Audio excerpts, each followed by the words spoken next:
This Film is Lit, the podcast where we finally settle the score on one simple question. Is the book really better than the movie?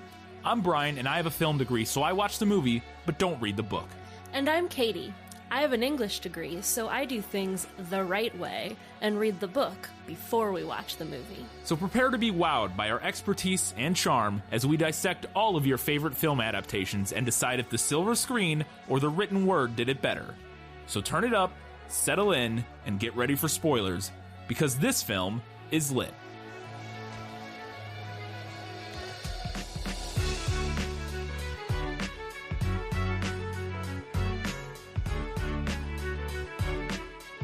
One ring to rule them all, one ring to find them, one ring to bring them all, and in the darkness bind them. It's the Lord of the Rings, the Fellowship of the Ring, and this film is lit.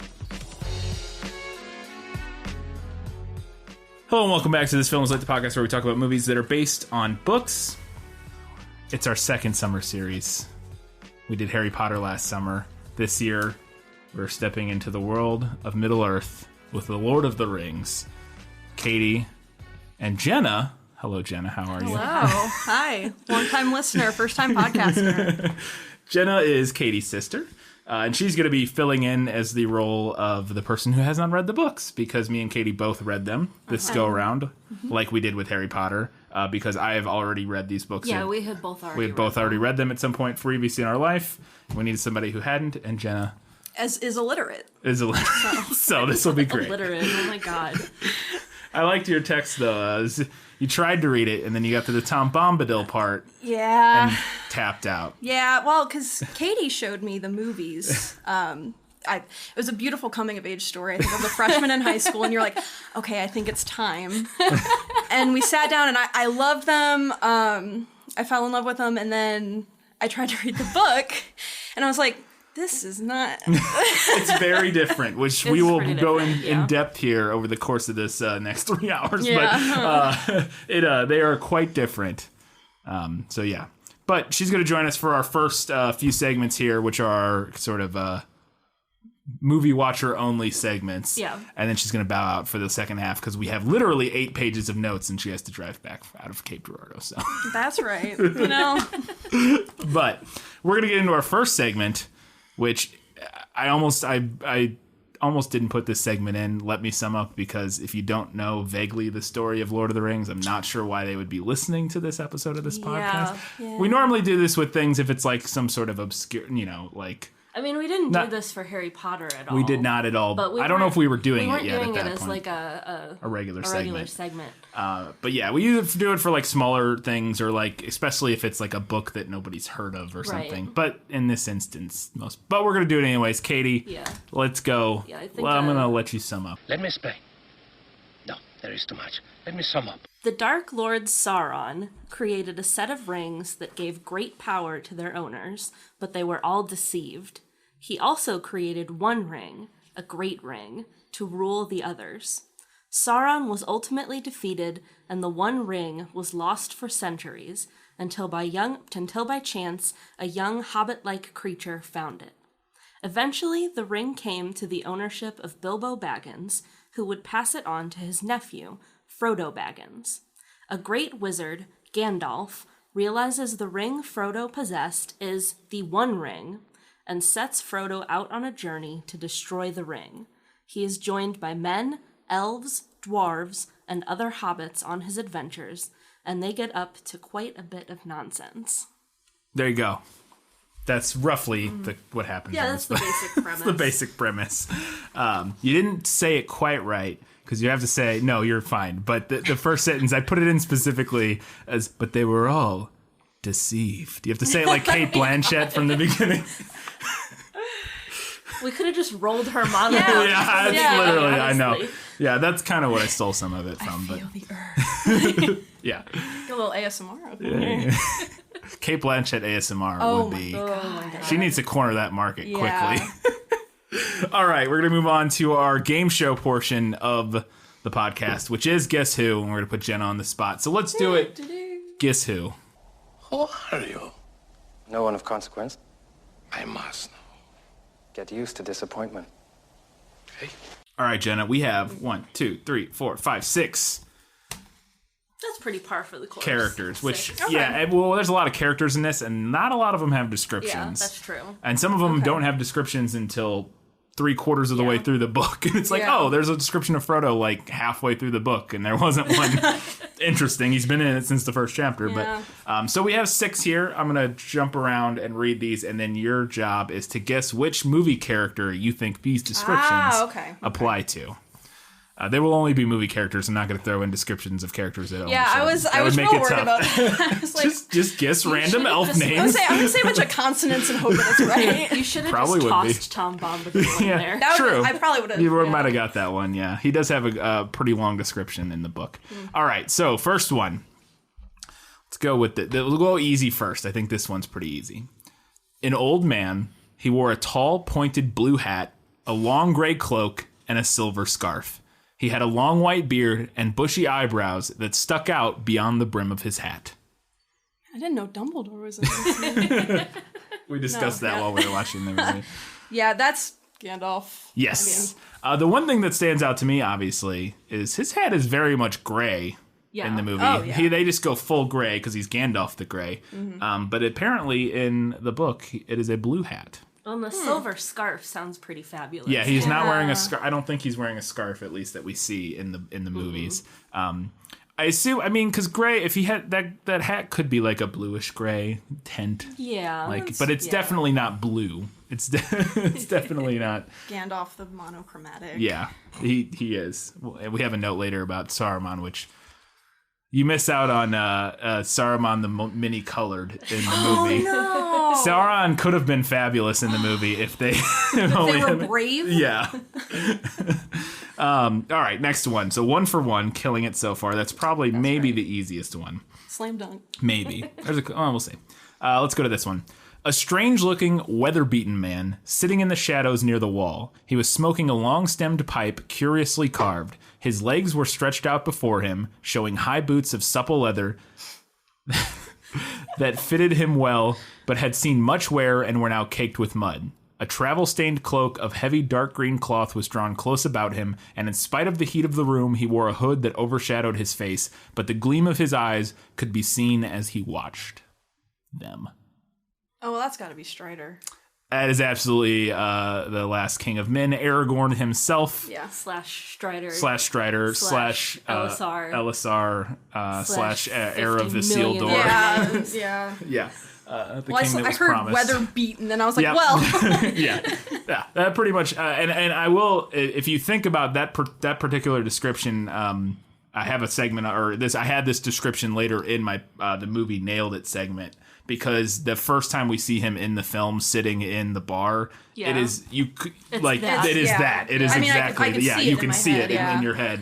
It's spot on. I love the description of his boots, though, Yeah. because they sound like sexy boots. Yes, supple leather that fit him well. See those defined calves. I mean, he walks a lot. He is a ranger. Yeah. All right, 2 for 2. Let's go to... I don't know if any of these are going to be hard. Let's try this one. This one, yeah, I'll get this one. There's not too many female characters in these books. Yeah. Young she was, and yet not so. The braids of her dark hair were touched by no frost. Her white arms and clear face were flawless and smooth, and the light of stars was in her bright eyes, gray as a cloudless night. Yet queenly she looked. Sorry. I jumped a line. Yet queenly she looked, and thought and knowledge were in her glance. Above her brow, her head was covered with a cap of silver lace, netted with small gems, glittering white, but her soft gray raiment had no ornament save a girdle of leaves wrought in silver. See, because at first I was like, that's definitely Arwen. Because, but then you kept going. I was like, well, Galadriel's also a woman in this. That's true. One of the two, I think, But, in this movie. yeah. But I think they would have kept Galadriel blonde, because, all the elves are blonde as far as I know. A Except, lot of them are. the one Matrix, what's his name? Matrix. Hugo Weaving, Elrond, Agent Smith. Yeah, it's that's just, I think Lord of the Rings is just another Matrix simulation that True. he's in. It could be. It very well could be. So I'm gonna gonna go with Arwen. That is correct. It's a good Okay, guess. all The right. dark hair. Yeah, the she dark is hair the helps. only. Well, not the only one, because like you said, Elrond. But which I don't know. But anyways, yeah, she's one of the only elves that has dark hair. I think that depends on where they're from, though. Like woodland elves or certain elves have certain blonde hair, and other. Like all of the Lothlorien elves are blonde, I think. Or Well, like a lot Elrond's of not. them. Or sorry, Lothlorien. Yeah. Yeah. Yeah, you're right. I think. Which is where Galadriel's from, is Yeah. Lothlorien, Oh, okay. is the Lothlorien I'm woods. just throwing words at me. But yes, that was Arwen, so you're 3 for 3. This is a nice short one. A stout little fellow with red cheeks, taller than some and fairer than most, and he has a cleft in his chin. Perky chap with a bright eye. It sounds like you're describing me. I'm confused. Well, if it sounds like me, then it's probably Samwise Gamgee, right? No, this is the first miss. It's Frodo. It's close. Yeah. Because you're right though. Listening to that, it does sound a little more like Frodo or like Sam, the a stout little fellow. Because Frodo's not particularly Yeah. stout in the movie. No, No. He's a little bit lankier. Yeah. For a hobbit. Sam's got a little more weight on him, but no. And the red cheeks, sort of that innocent like Yeah, he Samwise. He almost sounds like a Keebler elf Yeah. in this description. Yeah, which is not super far off. But to be fair, this isn't a description from Tolkien. This is a description. This is an interesting one because it's the only description of Frodo in this book, but it's from Gandalf to the barman. The barman. This is how Gandalf describes Frodo to the barman at the Prancing Pony, so that he recognizes him when he comes in the book. I don't know how I'd feel about that if my friends were going around to bartenders being like, listen, this red cheek bitch is going to come Stout in little fellow. He's a stout little Okay, fellow. I get it. Yeah, but that is Gandalf's description of Frodo. So 3 for 4 so far. We have 2 more. Let's go with this one next. A tall man with a fair and noble face, dark-haired and gray-eyed, proud and stern of glance. He was cloaked and booted as if for a journey on horseback, and indeed, though his garments were rich and his cloak was lined with fur, they were stained with long travel. He had a collar of silver in which a single white stone was set. His locks were shorn about his shoulders. On a baldric, he wore a great horn tipped with silver that now is laid upon his knees. If I leave out that last line, it's a little bit tougher. That last yeah, line. the last line, I was like, okay, so Boromir's here. Yeah, that is Boromir. I couldn't leave that out. It felt like cheating to leave out. Yeah. That's definitely part of his description, but before that, it's a little tougher. Yeah. Yeah, because otherwise, if I had done It's just that, a white man otherwise. it could be Aragorn. It could Yeah. be, it could be a handful of people that make an appearance. But as it is with the horn, pretty much could only be Boromir. Unless there was other people in the book, like unless the other people that came with him from Gondor had horns with them. Yeah. But they're not No. named in the movie, so I think there's only one or two the other. horn. Yeah, it's the Horn of Gondor. So, all right, last one. His face was ageless, neither old nor young, though in it was written the memory of many things, both glad and sorrowful. Sorrowful, not sourful. Sorrowful. Yeah, he'd just eaten a lemon. His hair was dark as the shadows of twilight, and upon it was set a circlet of silver. His eyes were gray. A lot of gray eyes in this. Yeah. Like, everybody has Yeah. gray eyes. He's obsessed with gray eyes. His eyes were gray as a clear evening, and in them was a light like the light of stars. And again, that's like second or third time he's used that description, too. Venerable he seemed as a king crowned with many winters, and yet hale as a tried warrior in the fullness of his strength. Well, it's so romanticized. I think it's got to be an elf, and not a lot of men elves, especially with dark hair. So I think we're back to our good friend Elrond. That is, in fact, Elrond. Yeah. Who is several thousand years old. I think Legolas is also about that age, though, even though he looks a lot younger. Is 'Cause he supposed to be? I'd have to double check this, but I've always thought you could see him in the. Oh, not that this means for sure that it's accurate, but in the opening battle, in the prologue or whatever in the movie, I swear you can see Legolas for like a shot. Yeah. It looks like him to me.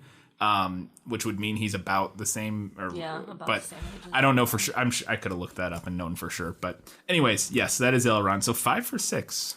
Not too bad. Nice. A lot of them have little, because the movie does pretty accurately portray all of the people. movie is pretty spot on for a lot of these. Yeah. That's good.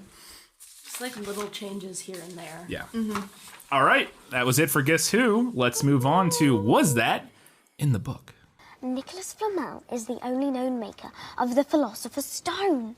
The what? Honestly, don't you two read?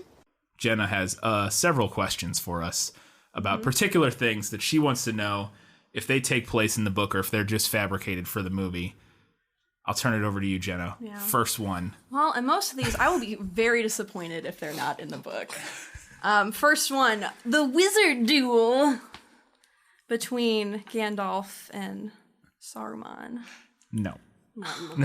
It's not in the book. We do get a recounting of Gandalf's encounter with Saruman, but they don't do battle.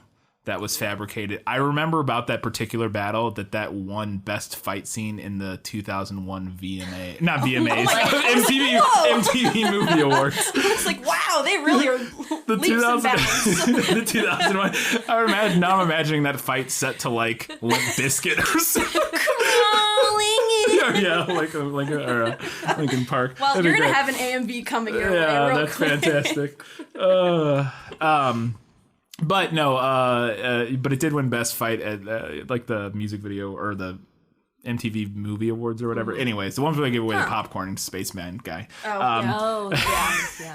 But so he talks about going to confront Saruman, but we do not see if there's no fight. They just argue for a bit, and then he basically is peacefully detained.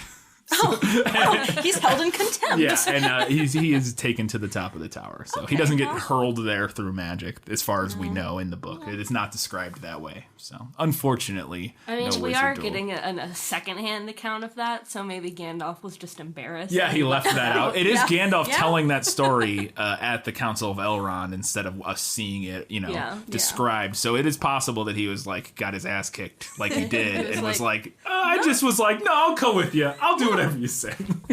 I mean, even in the movie, he doesn't say anything to Frodo. He's like, I was delayed. Yeah, it's true. It's true. That is true. Next one, what do you got? Nobody throws a dwarf. And then the then the concurrent beard grab. Alas, not in the book. At least not in this book. Not in this Okay, I book. was It could show up in a later it book. could show up in I a should have later prefaced everything we're about to talk about. We just have read, me and Katie have both just reread The Fellowship of the Ring, and I do not remember anything basically from the next two books, even though I read them 10 or 15 years ago. So there's anything we say that is not in this or that we think is changed or whatever could happen in a later book. Yeah, that- we're talking strictly about Fellowship right now. Okay. Yeah, and that does not occur in Fellowship. In fact, that whole sequence where they're running downstairs and it's, I mean, Yeah, and the Mines of Moria chase happens, but there's no... But no, like breaking stairs. No. Breaking stairs Oh. and then teeter-tottering, none of that. None of that. That's all added for the movie. And the tossing a dwarf, which I originally was going to have that in better in the book because I don't like that particular segment, the stair teeter-totter segment, but I will accept it for the line nobody tosses a dwarf.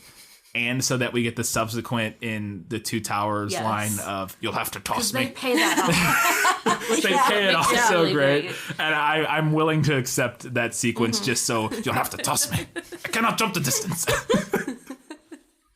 Yeah, I hope in the final battle, then in the final book, that he at some point gets tossed. yeeted across the battlefield. Yeah, one can hope. All right, next one. You shall not pass. We're going to give you an elven answer on this. Oh my God. Yes, and also no.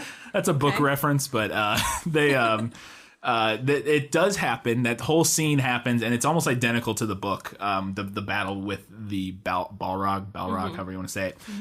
But he never utters the exact words "You shall not pass." Really?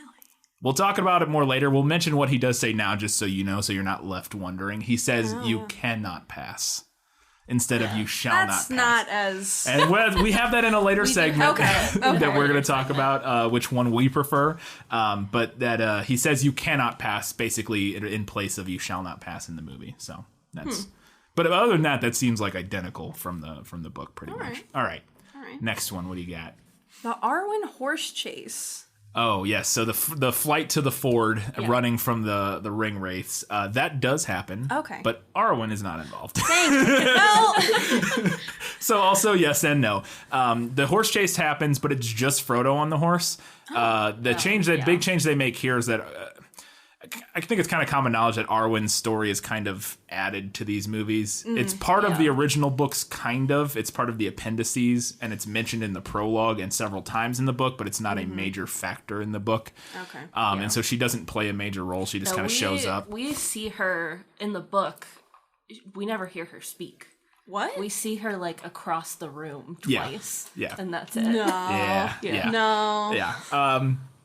But so she does but the horse does show up. It's the same horse. It's Asphalloth, but it's ridden by Glorfindel, who's a different elf. The audiobook I listened to, the guy pronounced it Glorfindel. So anyways, this dude elf rides up and does the same thing basically. But then at one point he puts they're kind of traveling for a while. He puts Frodo on the horse and then hits when the ring wraiths show up. He's like, go, and he stops to like try to draw the ring wraiths away or whatever. And Frodo just rides the horse. Also, a slight change in the book. Frodo's not like on death's door this whole time. That was my next question. I was like, is he methed out of his mind in the book? He's kind of getting weak, but he is not remotely like comatose and like he is in the movie. He's able to ride a horse, and he actually like gives a speech in this moment and that sort. He basically kind of does what Arwen does, except it's Frodo doing it, kind of.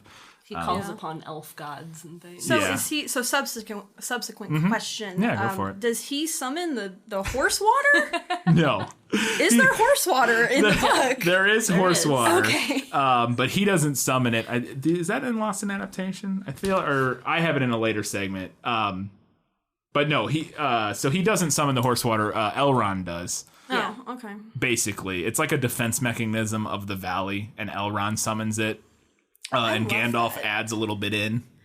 Actually, the horses that you see in the book are Gandalf's doing. He adds his own little 2 cents in. Okay. But it's Elrond that does it. I like making Arwen do it. Again, we'll talk about that in later segments. But Arwen, it's Frodo. He just kind of stands there and then does nothing. He's like, go away. And they're like, no. And they break his sword. And then they come after him. And then Elrond saves his ass. So give and take. Yeah.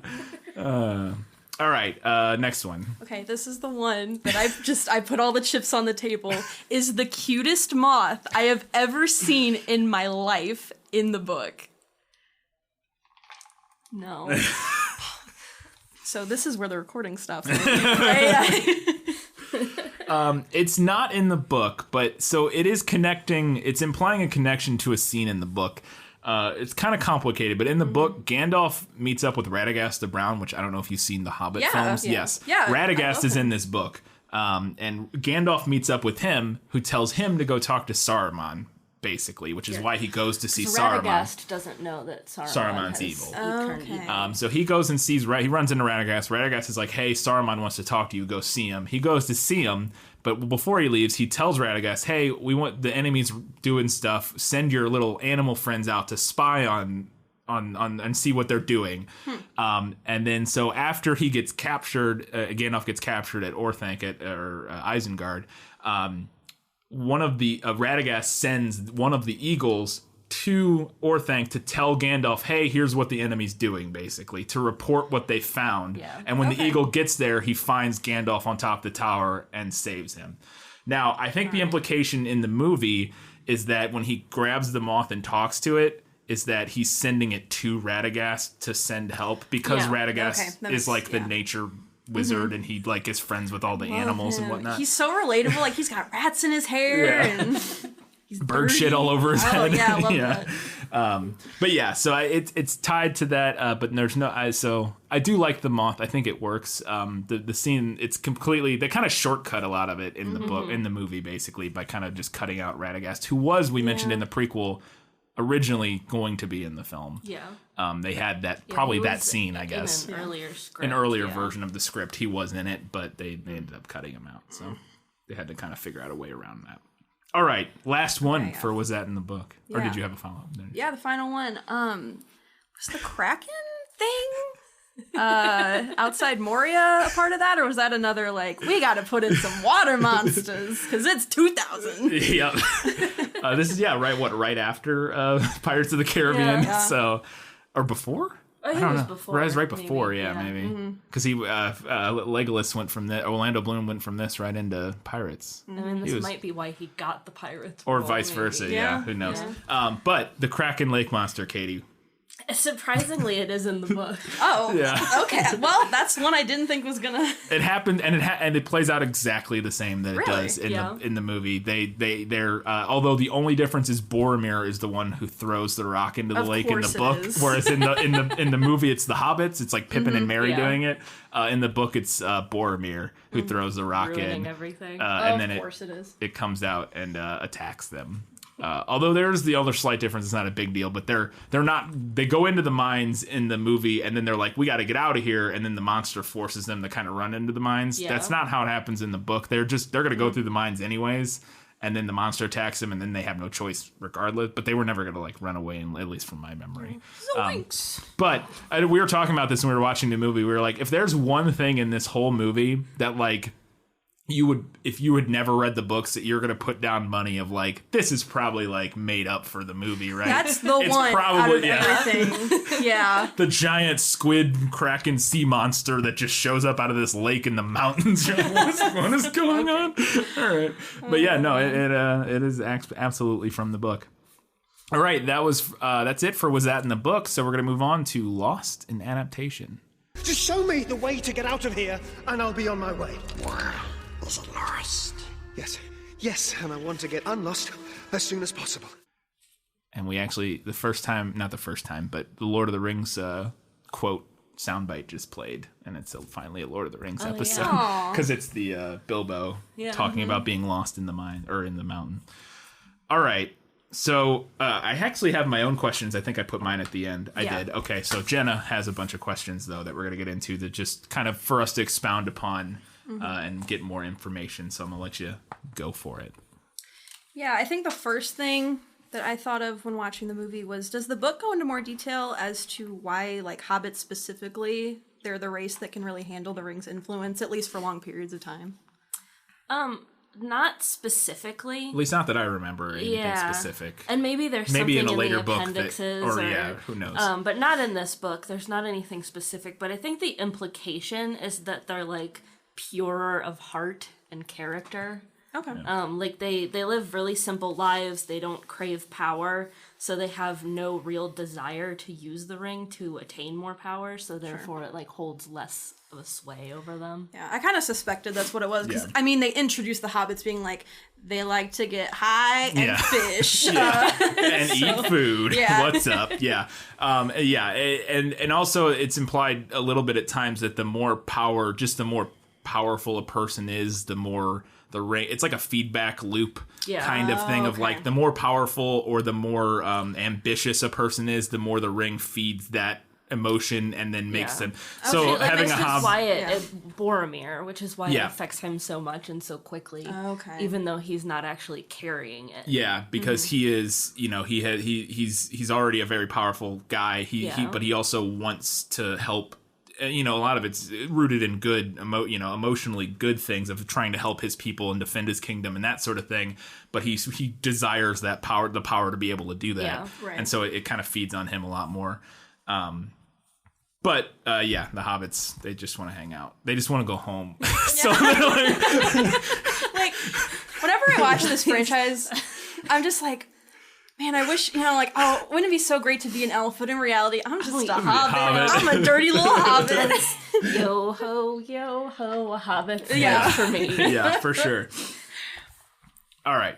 Next question. All right, next question. Are there more female roles / characters in the books, or did the movies kind of beef up the women's characters? And I put in parentheses, AKA, why are there only like 3 women in this whole franchise?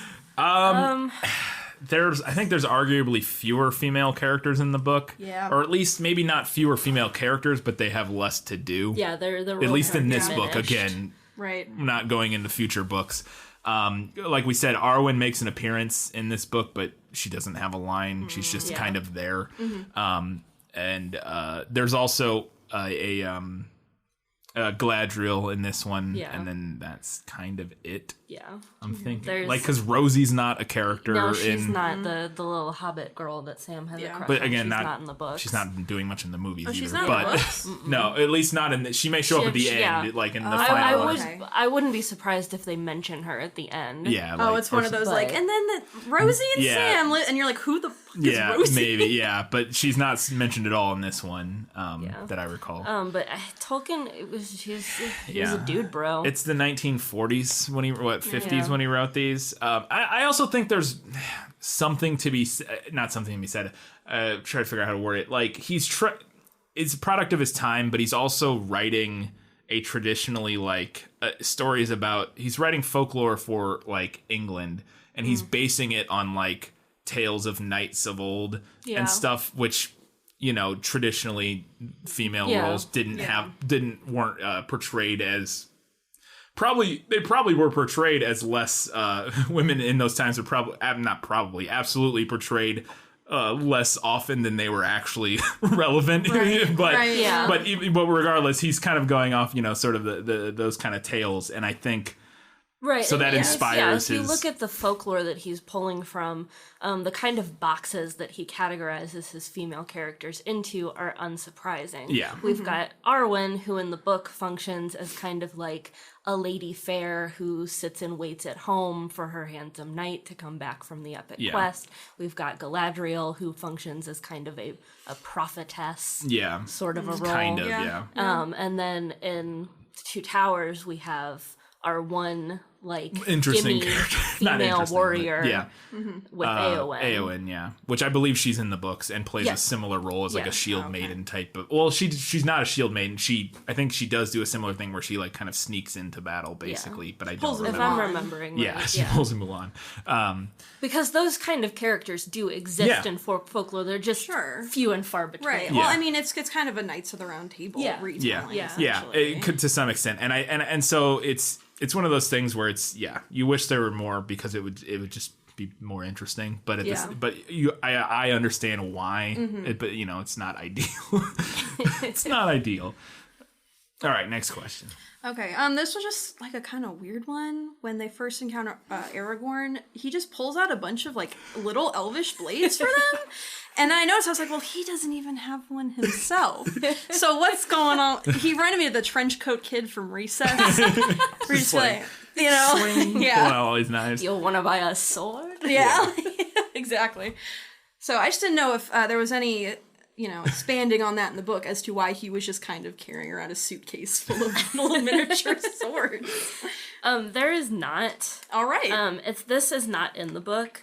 The hobbits do end up getting swords, but they get them from an encounter with a Barrow Wight, which is one of the cut chapters after they meet up with Tom Bombadil. Oh. They go through this area called the Barrow Downs, and they run into this wight, which is like this spirit type of ghost thing. It's like a nasty spirit ghosty. Yeah, that hoards like treasure basically, or has a hoard of treasure. It's a little convoluted and written. Exactly what it is not 100% clear in my opinion. So probably why they cut it out. Yeah, I think it's one of the reasons. And it also, those couple chapters don't affect the overall story very much that they're trying to tell. Yeah. But the reason they're hobbit size is they're not actually swords. They're like daggers, basically, for like men, and then they end up being roughly hobbit-sized swords, essentially. I believe that's the same case with Sting. I think is that it was like some sort of dagger or like small sword or something that ends up being like a sword for a hobbit. That's cute. But yeah, so they get them from a completely different place. So the movie just like he's just got these swords. He's got these 4 daggers for some reason. So there you go. All right. Okay. Does the book have like an in-depth timeline? Just because I know that Bilbo's birthday is in September, but then whenever Frodo goes to the elves and is being healed, they say that it's like it's like the 24th of October or something. So I just didn't know if in the book it explained whether that was like a couple of weeks, if that was a full year. So here's where it gets really complicated. Yeah. All right. So, well, not really complicated, but definitely a bit complicated. So in the movie, I think they're going, my guess, if I had to guess and what most people speculate, because I was kind of looking into this, is that most people think it's probably the next year, October of the next year, because it seems like Gandalf has been gone for at least several weeks, if not months, when he comes back to Frodo. After he gives him the ring and everything and says, keep it secret. In the book, it's a much longer time. Frodo leaves exactly 17 years after. Wait. So when Bilbo turns, and this is not mentioned in the movies either, is that it's both Bilbo and Frodo's birthday. They share a birthday. Yeah. And they don't mention that in the movie for some reason. But when Bilbo turns 111, Frodo turns 33. Yeah. Oh, I didn't know. Yeah, he's much older than you expect. Well, they live a long time, so they're kind of like... Right, That's like true. how the ages would kind of match up. Yeah. I think Yeah, but so when Bilbo leaves on his 111th birthday, and then exactly Gandalf comes and goes a few times over the course of the next 17 years, and then eventually, when on his 50th birthday, Frodo sets out on Bilbo's birthday, or on their birthday. 17 years later. Hobbits love birthdays. Wow, this is really not what I thought. Yeah. So Frodo is 50 actually in the books, whereas in the movie people speculate that it's a year later, so he's probably 34. I actually found a pretty interesting timeline graphic on one of the Wikipedias that we'll probably post on Facebook or something that has like the dates of when people did things in the movie versus the book. Kind of some of it's speculation, but it kind of helps clear up how long this story takes place over and that sort of thing. I'm sorry, this is just sending me in a tailspin, because now I'm thinking, like, the Nazgul were, like, on their asses, and then they're like, we're gonna chill for 17 years and, like, not worry about it. Well, no, the Nazgul hadn't even, in the books, the Nazgul aren't even out or looking yet when Bilbo's birthday happens, when he leaves. Now, I don't remember, in the movie, they may put those together. They do. Yeah. So in the book that the Nazgul aren't out looking yet. Gotcha. Gandalf kind of is still figuring out what's going on with the ring, and he keeps checking in with Frodo to make sure he has it, then going to do research and going to do other things and blah blah blah. And then eventually towards the end of that, like after those 17 years, when Gandalf shows up, he's like, hey, I found Gollum, you need to leave, because Gollum told them about the Shire and stuff. And so you need to get out of here because the ring wraiths are coming. But he still doesn't leave for like another month. Yeah. He's chilling. No, they're hobbits. They just take their time with everything. Yeah. And the lot of the journeying too, like the time that they are traveling. I mean, and it's hard to tell in a movie a little bit because they montage it. Right. But what was interesting in the book, something that I had not remembered from my first read, was that they do quite frequently say what day it is or like how long they've been. It's a big thing that Tolkien does. It was the 10th day of their journey. Yeah. He likes to timestamp a lot of stuff so that you know how long, and then he also describes a lot of locations so you know both how long and where they're going. And it's the reason he has maps and everything, so you can kind of follow the journey in your head. But everything they do in the book, it takes place over a lot longer time, pretty much, than it does in the movie. Like they're at Rivendell for like months or like several months, which in the movie it's implied like at least a couple weeks probably, but the trek from point A to point B is like a month or two, where in the movie it seems like maybe a few days or something. They're in Lothlorien for a while. They're in Lothlorien for weeks or something like that. So there's a lot of stuff like that the movie, it's hard to tell how long they're somewhere because they don't say it a lot like they do in the books. Yeah. It would be awkward if every time they got somewhere they're like, well, we've been walking for 10, but in a book with a voice, with a narrator kind of thing, it makes a little bit more sense. Man, can you believe it's already the 17th of March at 8 p.m. Eastern Standard Time? Yeah. Yep. Okay. Next question is Frodo and Sam's relationship as strong or stronger in the book? Pretty much exactly the same. Yeah. Okay. Yeah. To me, I think the movie captures pretty well Sam's attachment to Frodo. Yeah, I think that their friendship is one of the things that the movie captures really well. Yeah, that I think even people who had like sort of problems with elements that they changed in the movie, I would think that would be one of the things that they thought the movies did a good job. If I had to guess without knowing, because it does come across very similarly, and they have a lot of similar dialogue with each other. And their motivations are the same, basically. Like, some of the motivations for some of the characters change from book to movie, like Aragorn changes a lot and stuff. But their two characters are pretty much spot on, at least to me, seem pretty much spot on from the books. Pretty steady. Okay. All right. Yeah. Okay. The next question is, did Bilbo really turn into literally the scariest jump scare of my young adult life, or was that just like in Frodo's head? I think he did, because it's implied, something very similar is implied in the book. Yes. I'll let you talk for a second, Katie, while I try to find this. So, yeah, there is something similar that's implied in the book. It's not quite as, like, jump scary as, reading it. No, yeah, it's not jump scare necessarily. But I do want to say that, hot take here, this is the most successful jump scare in the history of film. I don't think you're wrong. I haven't even seen all of the jump scares, but I know that this one is the most successful. In my heart of hearts? Because if you had not seen this movie, there is absolutely no fucking way you would ever see that coming. No, not in at a all. million years. Yeah, that's still one. Out of all the jump scares I've seen, that one and then the old homeless woman from Mulholland Drive are the only two where I cannot look at the screen. What about Mad Marge from? Okay, right. I think my brain repressed that so deep that I didn't even think about it. Wasn't that her name, Mad Marge or whatever from Large Pee-wee's Marge. Large Marge? Yeah. That's it. And she looked like this. That always terrified me. Yeah. All right, I found the page. It's 280 if you're reading along at home. Let's see if I can find it. Well, in your edition, it is. In my, it's true. Yeah, this is this is like from the 60s. Well, I should just like to see it for a moment, said Bilbo. When he had dressed, Frodo found that while he slept, the ring had been hung around about his neck on a new chain, light but strong. Slowly he drew it out. Bilbo put out his hand, but Frodo quickly drew back the ring. To his distress and amazement, he found that he was no longer looking at Bilbo. A shadow seemed to have fallen between them, and through it he found himself eyeing a little, wrinkled creature with a hungry face and bony, groping hands. He felt a desire to strike him.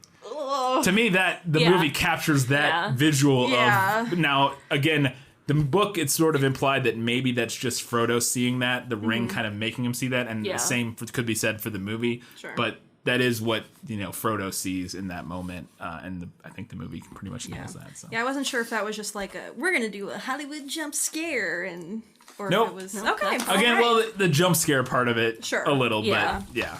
Bony, groping hands, huh? Yep. Okay, next question is, does the book say why Boromir goes to Rivendell and why he's at the council in the first place? Yeah, it does. And it's one of my favorite changes from the book. So the reason Boromir goes to the council in the book is because he and his brother Faramir, that you'll remember from later films, had an evil dream omen. I'm not joking. That's actually why they're there, why Boromir's there.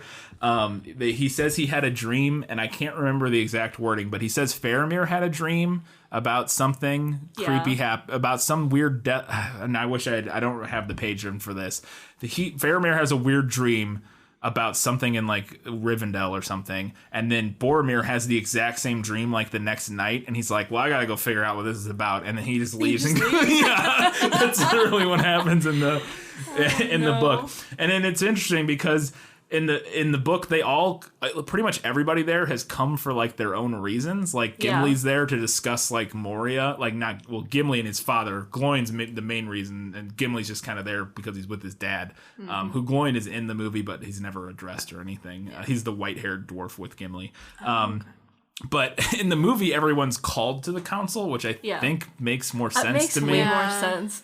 In the book, it's just kind of super convenient that they all happened to be there. Yeah, for their own reasons at the same time. Yeah. You guys are all here at the perfect time. We got this ring just showed up. It's I see that the bad dream omen works. Yeah, unless that's it. Yeah, unless that's it. Next time I have a bad dream, I'm calling you. Listen, no, don't call. Just come here. You gotta check and see if you had the same one, and then. Oh man. Yeah. Okay. Are these yours? Oh, these are, Right, so yeah. that was it. Yeah. So then, that's true. So now I had a couple questions I just want to discuss because I wasn't sure when reading the book, and I want to clarify with you, Katie, if you got the same thing, that Arwen, because this is not mentioned in the movie, I don't think, that Arwen is Galadriel's granddaughter. I believe that is correct. Okay, Yeah. because at one point Aragorn mentions that she brought forth into the world, and he names some elf lady and then Arwen, and I Which assume think is that's the her other one mother, is her mother, and yeah. then Arwen being her granddaughter. And then she gives in the book, Galadriel gives Aragorn a pendant or a pin. Yes. In the movie, it's like a necklace, and. Do you think that's the same pendant? The light of the whatever the heck Arwen says. I mean, I don't know, but I think it is supposed to be the same thing. Like, I would guess. And in the movie, I would assume because of the extended scene in the movie, in the extended version, Galadriel sees it and mentions, you already have the best something about like the best gift or whatever that you could ask for because it's her daughter's heart, basically, essentially, is what it kind of represents, or her granddaughter's. It is in the movie at least implied that it's also the case that when she does that, I don't know how much of that's symbolic versus actually the case that she's giving up her sort of however long elves live, 4,000-year life by giving him the star, or if it's just sort of implied that because when she does that, she'll live amongst men and then she'll never go to the Grey Havens. Like, I don't know. Somebody who's more versed in Tolkien lore might be able to explain that to me. Or maybe we'll get more of it in later books. I don't know. But I thought that was interesting. And I think you're right. The note you have is that it's a massive improvement in the movie having Arwen give that to him. Especially because, like I mentioned, that Arwen kind of, in the book, she fills this role of like the Lady Fair waiting for her knight. And it makes way more sense to have her give Aragorn her colors. Her token. Yeah. Here's my granddaughter's life force.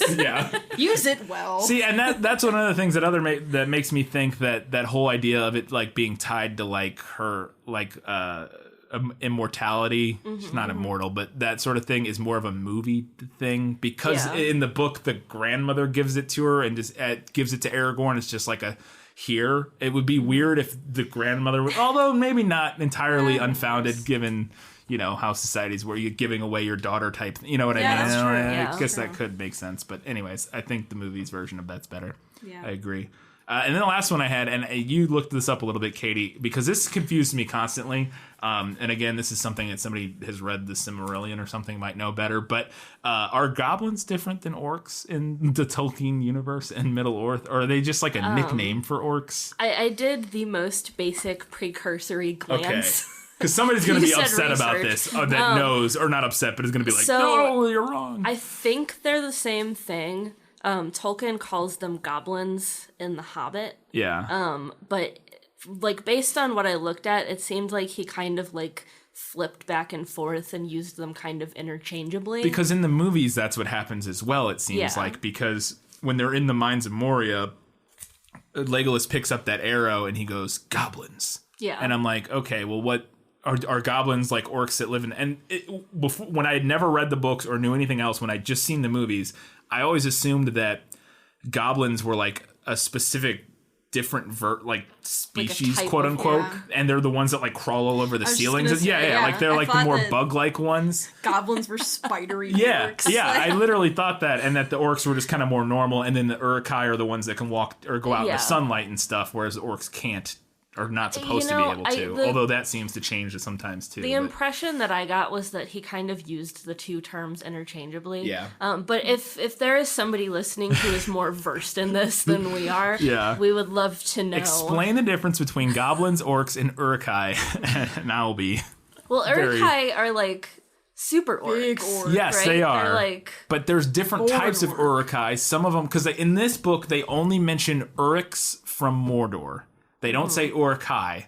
Oh. Which here's the thing I assumed, and this is somebody who knows is going to be so mad that I'm just like guessing on all this stuff. But to me, it wouldn't surprise me if Uruk-hai just means high orc, like a high elf. Maybe. And Uruk is orc in like black speak or something like that. You know what I mean? Mm-hmm. I think Uruk wasn't that in Elvish? Because Legolas says it a couple times. Well, but he says Urch. It's spelled Yrch. In the book, he says Urk or whatever. or Urch or whatever, but that's spelled different. But they do say Uruk several times, U-R-U-K. And then there's Uruk dash Hai, H-A-I, which is what Saruman sends that he creates in the movie. Someone show us a genealogy of orcs. It's very confusing to me, and I never quite understood it. But I just kept hearing Uruguay. Yeah. All right, but that's it for Lost in Adaptation, and that's it for Jenna's Time on the Show. We're gonna go eat dinner. That's right. Do you have anything that you want to plug? Anything else? Oh, Yeah. This is the segment where I get to. You get to plug something. Carly Rae Jepsen's new album, Dedicated, is now available on iTunes and all streaming services. Fantastic. All right. Just helping out. That's Helping there. out Carly Rae Jepsen. Yeah, I don't think anyone wants to see my Instagram, so. No, that's fair. All right, well, thank you for joining us for those segments, and she will be joining us again in a month or so when we do, right? Because we're doing a book in between. Yeah, we're doing a book in between. So, right. when we do Two Towers in a month, she will be back. Yeah, That's and then right. Another book, and then you'll be back again for Return of the King. So there you go. Oh, I'm the king. Return Yes, to you are. Okay. There you go. You're right. Aragorn in this instance. And then you'll never see me again. Maybe unless we do The Hobbit eventually, which I'm sure we'll have to. But Yeah, I haven't read that either because again, That'll be I can't read. there you go. All right, so that's it for our first few segments. We will be back, Katie and I, very shortly with Better in the Book. You like to read? Oh, yes. I love to read. What do you like to read? Everything. All right, so Better in the Book. A lot of stuff. We have a lot of stuff for every one of our Better in / Nailed It segments. Like a lot of stuff. Before we have a long road to hoe before we get to our final verdict. The first thing I want to mention is the foreword and the prologue in the book. Part of the prologue is in the movie. He does say concerning hobbits in the film and sort of describes hobbits. But in the foreword, there's a couple little things, at least in my version of the foreword, that I thought were funny that I wanted to mention. One of them is that Tolkien roasts some people who call his book boring. It's just very funny to me. He says, some who have read the book, or at any rate have reviewed it, have found it boring, absurd, or contemptible. And I have no cause to complain, since I have similar opinions of their works, or of the kinds of writings that they evidently prefer. All right, Tolkien, go off, man. Which I was like... I love the distinction between read it and reviewed it. Yeah. That's great. Yeah. Yeah, exactly. And then also he mentions, and I thought this was... bullshit, honestly, is he says that he insists that there's no meaning or message from the author. As for any inner meaning or message, it has in the intention of the author none. It is neither allegorical nor topical. He goes on to say, as the story grew, it put down roots into the past and threw out unexpected branches, but its main theme was settled from the outset by the inevitable choice of the ring as the link between it and the Hobbit. It feels like it's impossible to say that there's no meaning from the author or message. You can't write you can, but something like this feels almost impossible to write without any sort of message. But whatever, that's what Tolkien thought, and I find that interesting. Death of the author, there is meaning. Yeah, well, true. He's saying from him, but even that to me is ridiculous. But whatever. In the prologue, we find out a few things about hobbits that aren't mentioned in the movie that I thought were interesting. Is that they used to be taller, like up to 4 feet, and that there are different types of hobbits. They're not all the same. There's fallow hides, and there's 3 different types of hobbits that I can't remember all the names of. Fallow hides are the ones that settled into the Shire, I think, or in Hobbiton, or in the Shire specifically. And that they actually used to be adequate fighters, but that they don't have any need for it anymore, so that they don't know how to fight anymore. But it's in their blood somewhere, basically, is kind of the implication. And that this was fascinating to me, and I had forgotten about this, that apparently only the richest and the poorest hobbits live in holes under the ground. Most of them just live in normal houses. Yeah. If you're really poor, you might live in a little hole. Little shitty hole. Yeah, or if you're rich, like Bilbo, you have a big expansive... Yeah, you have Bag End. Yeah, you have Bag End. So it's... I thought that was interesting. I assumed, for whatever reason, I guess because the movie sort of implies it, That they Yeah, all just yeah. live in holes under the ground. And that's not the case. The majority of them live in normal above ground, kind of human-like houses, just smaller. And this is interesting little details that I caught because I now knowing all of the stories from the movies is that we find out that eventually, after all this is said and done, Pippin becomes the Thane, which is like the king of the hobbits, kind of. And he has a copy of Lord of the Rings, the book we're reading, made with the Arwen and Aragorn story added. He gets it from the appendices and has it added into the book. And my favorite thing about that is basically the movies are Pippin's version of Lord of the Rings, which I like. They are the Pippin commissioned version of Lord of the Rings. It's the Pippin edit. Yeah, it's the Pippin edit of Lord of the Rings. That's literally what the movies are, to some extent.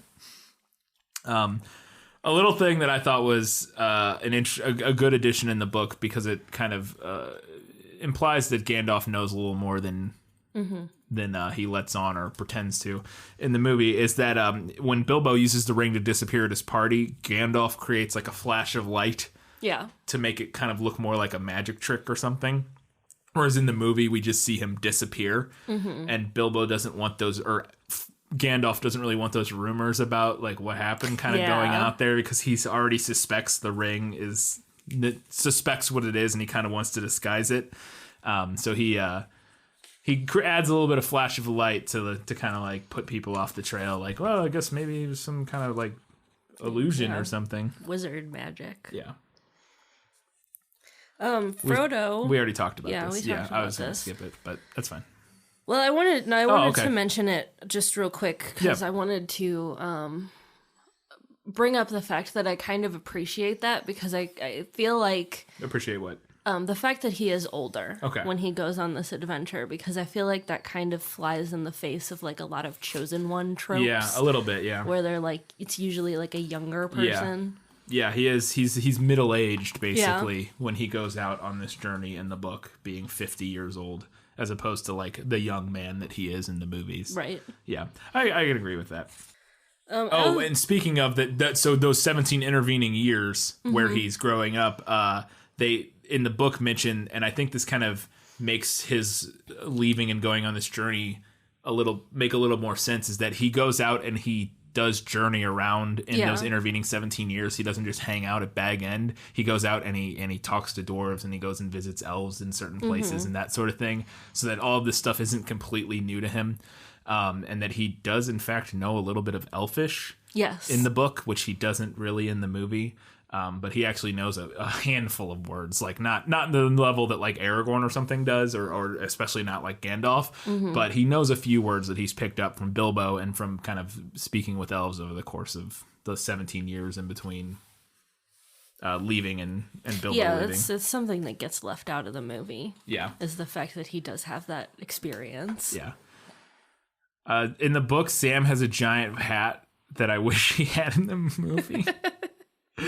I can't find it. I had it here somewhere in the book. But he, when they set out on their journey, Sam has it. Here we go.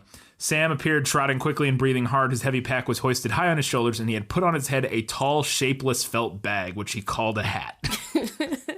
In the gloom, he looked very much like a dwarf. So I just imagine this big, like, slouching, weird, like, bag on his head. And again, it wouldn't make sense in the movie, so I get why they dropped it. But I mean, it would have been funny for him to have it and then like immediately lose it somehow. Yeah. But it's like, it's a hat. And then they're like, and Frodo's like, okay. And then they're like riding a pony out, and it just gets knocked off by a tree or something. Yeah. The other thing we get in this first, like before Sam, as Sam and Frodo are leaving, that I thought was really interesting is as they're leaving the Shire,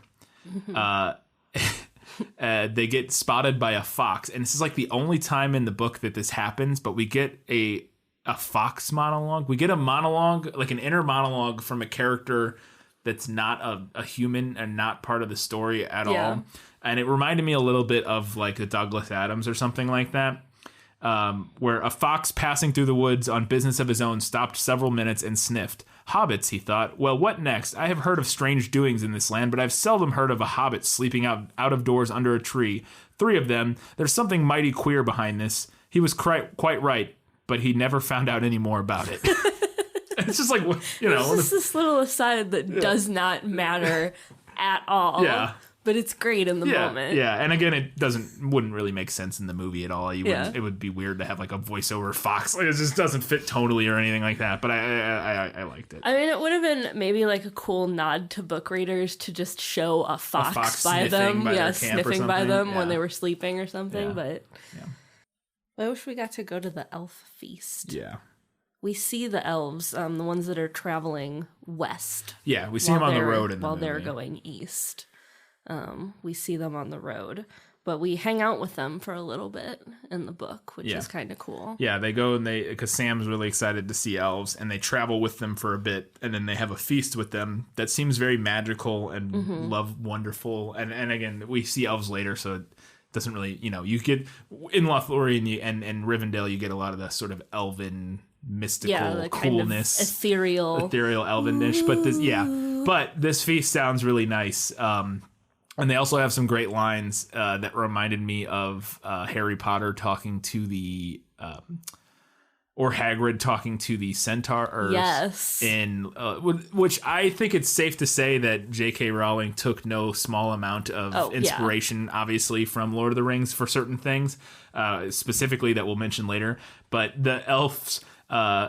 Frodo's asking them for advice, basically, on like what he should do and that sort of thing. And my favorite line, and we mentioned it earlier, we referenced it earlier when we were answering some of Jenna's questions. But after the basically Gildor, who's the elf he runs into, says, "The choice is yours, to go or to wait." And then Frodo answers, "And it is also said, go not to elves for counsel, for they will say both no and yes." Which reminded me very much of the where they kind of talking like half riddles, but also are like, well, the answer is clear: you must stay or you must go. It's like, well, okay, thanks, man. Awesome. The Buckland Hobbit. This is an interesting point in the book that I don't think comes across in the movie at all. Is in the beginning of the book when we're in Hobbiton.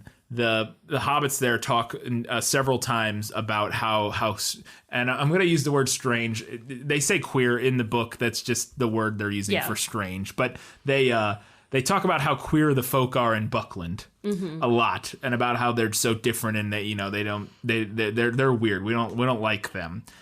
They constantly talk about that, and then when they get to Buckland, everybody from Buckland talks about how queer all of the hobbits from Hobbiton are, and it becomes very apparent that just everybody feels this way, that they all, it's sort of the point being that, you're always, mistrusting of, it's a commentary on mistrusting somebody that, slightly different, that's basically the exact same. And I think it's something that doesn't come through as strongly in the movie as it does in the book. There are little hints of it here and there, but the hobbits are isolationists. Yes. Like big time. They are like the conservative utopia. This is interesting to some extent because there's some problematic elements, and we may or may not, I'm not even going to tease this, talk about some of the problematic elements of Tolkien and Lord of the Rings, but if we ever do the Harry Potter one. But one of the things, there's lots of things to discuss in terms of like the problems with having whole races be evil and orcs and all of that is a whole discussion to be had.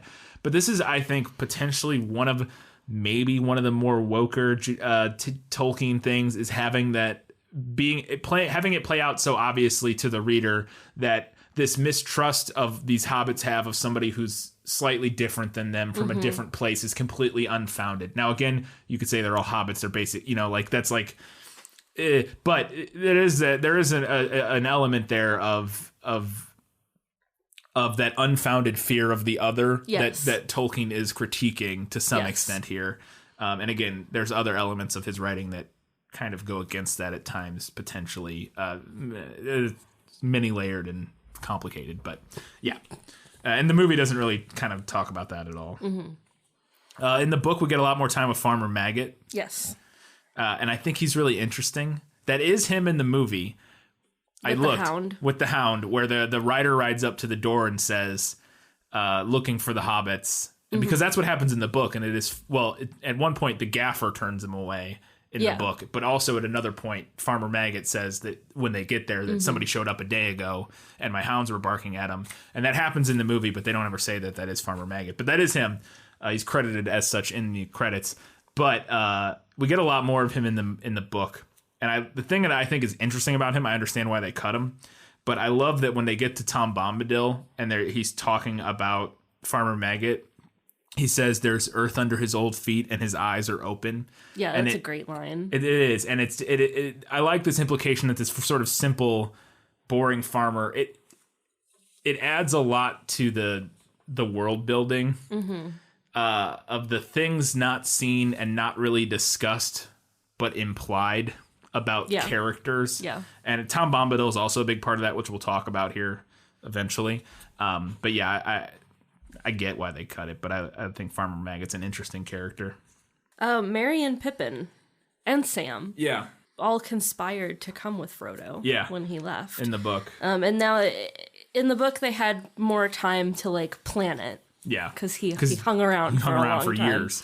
But they knew about the ring. They knew that he was planning to leave. Yeah. And they kind of had this like big conspiracy that they were going to go with him. They're going to go with him, yeah. And whereas in the movie, they're all pulled in by happenstance. Sam gets pulled in by Gandalf, which happens the same in the book, but it turns out he was there on purpose, and it was all a conspiracy to begin with. And then Merry and Pippin in the movie they literally run into them. In the book, they're very much part of the plan and conspiracy to go on this journey, which I like giving them that sort of agency. I like in that. I will say I understand why why the movie drops it for the sort of character arcs of both Merry and Pippin, specifically Pippin, because they're starting them more as troublemakers. They're immature. In the movie. And they just end up on this journey in the movie and then become men, for lack of a better word, adults, let's say, and responsible adults. But I like the idea in the book that they conspire to go on this journey willingly, but they have no idea what they're getting themselves into. Yeah. They're like, yeah, we want to go on this journey. And it turns out they had no idea what they were going into. I'll talk later in Better in the Movie. We'll talk about how we think it was about our feelings on Tom Bombadil and what it was and wasn't cut there. One great moment that I think that happens in the Tom Bombadil chapter / chapters is a moment where he's telling a story. And I think it's a really powerful little moment about the power of storytelling just in general, because they're listening to Tom Bombadil tell this story. Tom Bombadil's telling him a story at this moment. When they caught his words, again they found that he had now wandered into strange regions beyond their memory and beyond their waking thought, into times when the world was wider and the seas flowed straight to the western shore, and still on and back Tom went singing on out into ancient starlight, when only the elf sires were awake. Then suddenly he stopped, and they saw that he nodded as if he was falling asleep. The hobbits sat still before him, enchanted, and it seemed as if, under the spell of his words, the wind had gone, and the clouds had dried up, and the day had been withdrawn, and darkness had come from east and west, and all the sky was filled with the light of white stars. Whether the morning and evening of one day or of many days had passed, Frodo could not tell. He did not feel either hungry or tired, only filled with wonder. I think that, again, kind of sort of really beautifully puts to words that feeling of being completely lost in a story. Yeah, just totally swept up. Yeah. So I thought that's a really great little passage that I wanted to read. But it's in the Tom Bombadil chapters, which we'll get to. Something interesting in Bree in the book that's not in the movie so much, I don't think, is that there are humans and hobbits like coexisting in Bree. Yeah, and it's specifically mentioned in the books that it's like 50-50 roughly, or seemingly. And in the movie, it just kind of seems like it's all humans. Seems like it's all humans, yeah. They do have hobbit hotel rooms, which is mentioned in the book as well, but in the movie or in the book, it's both people, which again I think is interesting to have that kind of mixed settlement of people. Again, I think implies a bit more of because it's one of those things that I think Tolkien being a bit more progressive in some elements of. Yeah. I say that, but like, you know what I mean. This sort of very this very functional, diverse city to some extent. I say diverse, but relatively speaking, whereas a lot of the cities and civilizations in Middle Earth are all one species. They're just hobbits, just elves, just men. Yeah, this one town in particular is a mixture. I don't think this is necessarily better, but I think it's funny. In the book, when the moment where Frodo accidentally uses the ring at the prancing pony, he hears Pippin talking about Bilbo Baggins, kind of similar to the movie. And in order to distract everyone, he jumps up on a table and starts singing basically a plagiarized version of Hey Diddle Diddle, the cat and the fiddle cow jumped over the moon. Although I assume the implication is being that Tolkien's going for is that this being an older story that is based on this Hobbit song. Our version. Hobbits invented it. Yeah, exactly. It kind of feels like what he's going for there. Yeah. And it is, like, you have a note here that it's kind of tonally dissonant, and I don't disagree. Yeah, I think in the movie it might not. I think it would have been tonally dissonant, and I don't know that it would have worked with Frodo's character in the movie, because he's a bit more serious. A little bit more serious and grim. In the movie. For sure.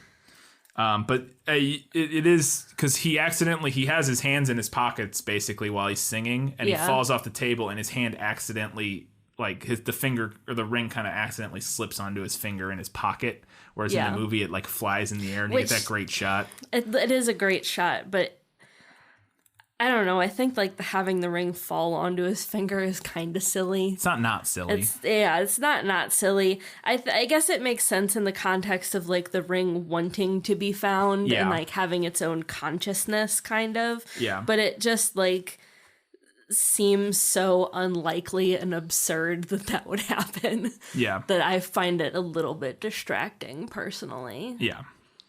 All their ponies run away in Bree, and this isn't important. So they have a bunch of ponies when they get to Bree. Yeah. The hobbit, just the hobbits. Yeah, at this point. They like each have a pony. They each have a pony, and then maybe one more. I don't remember, but they all.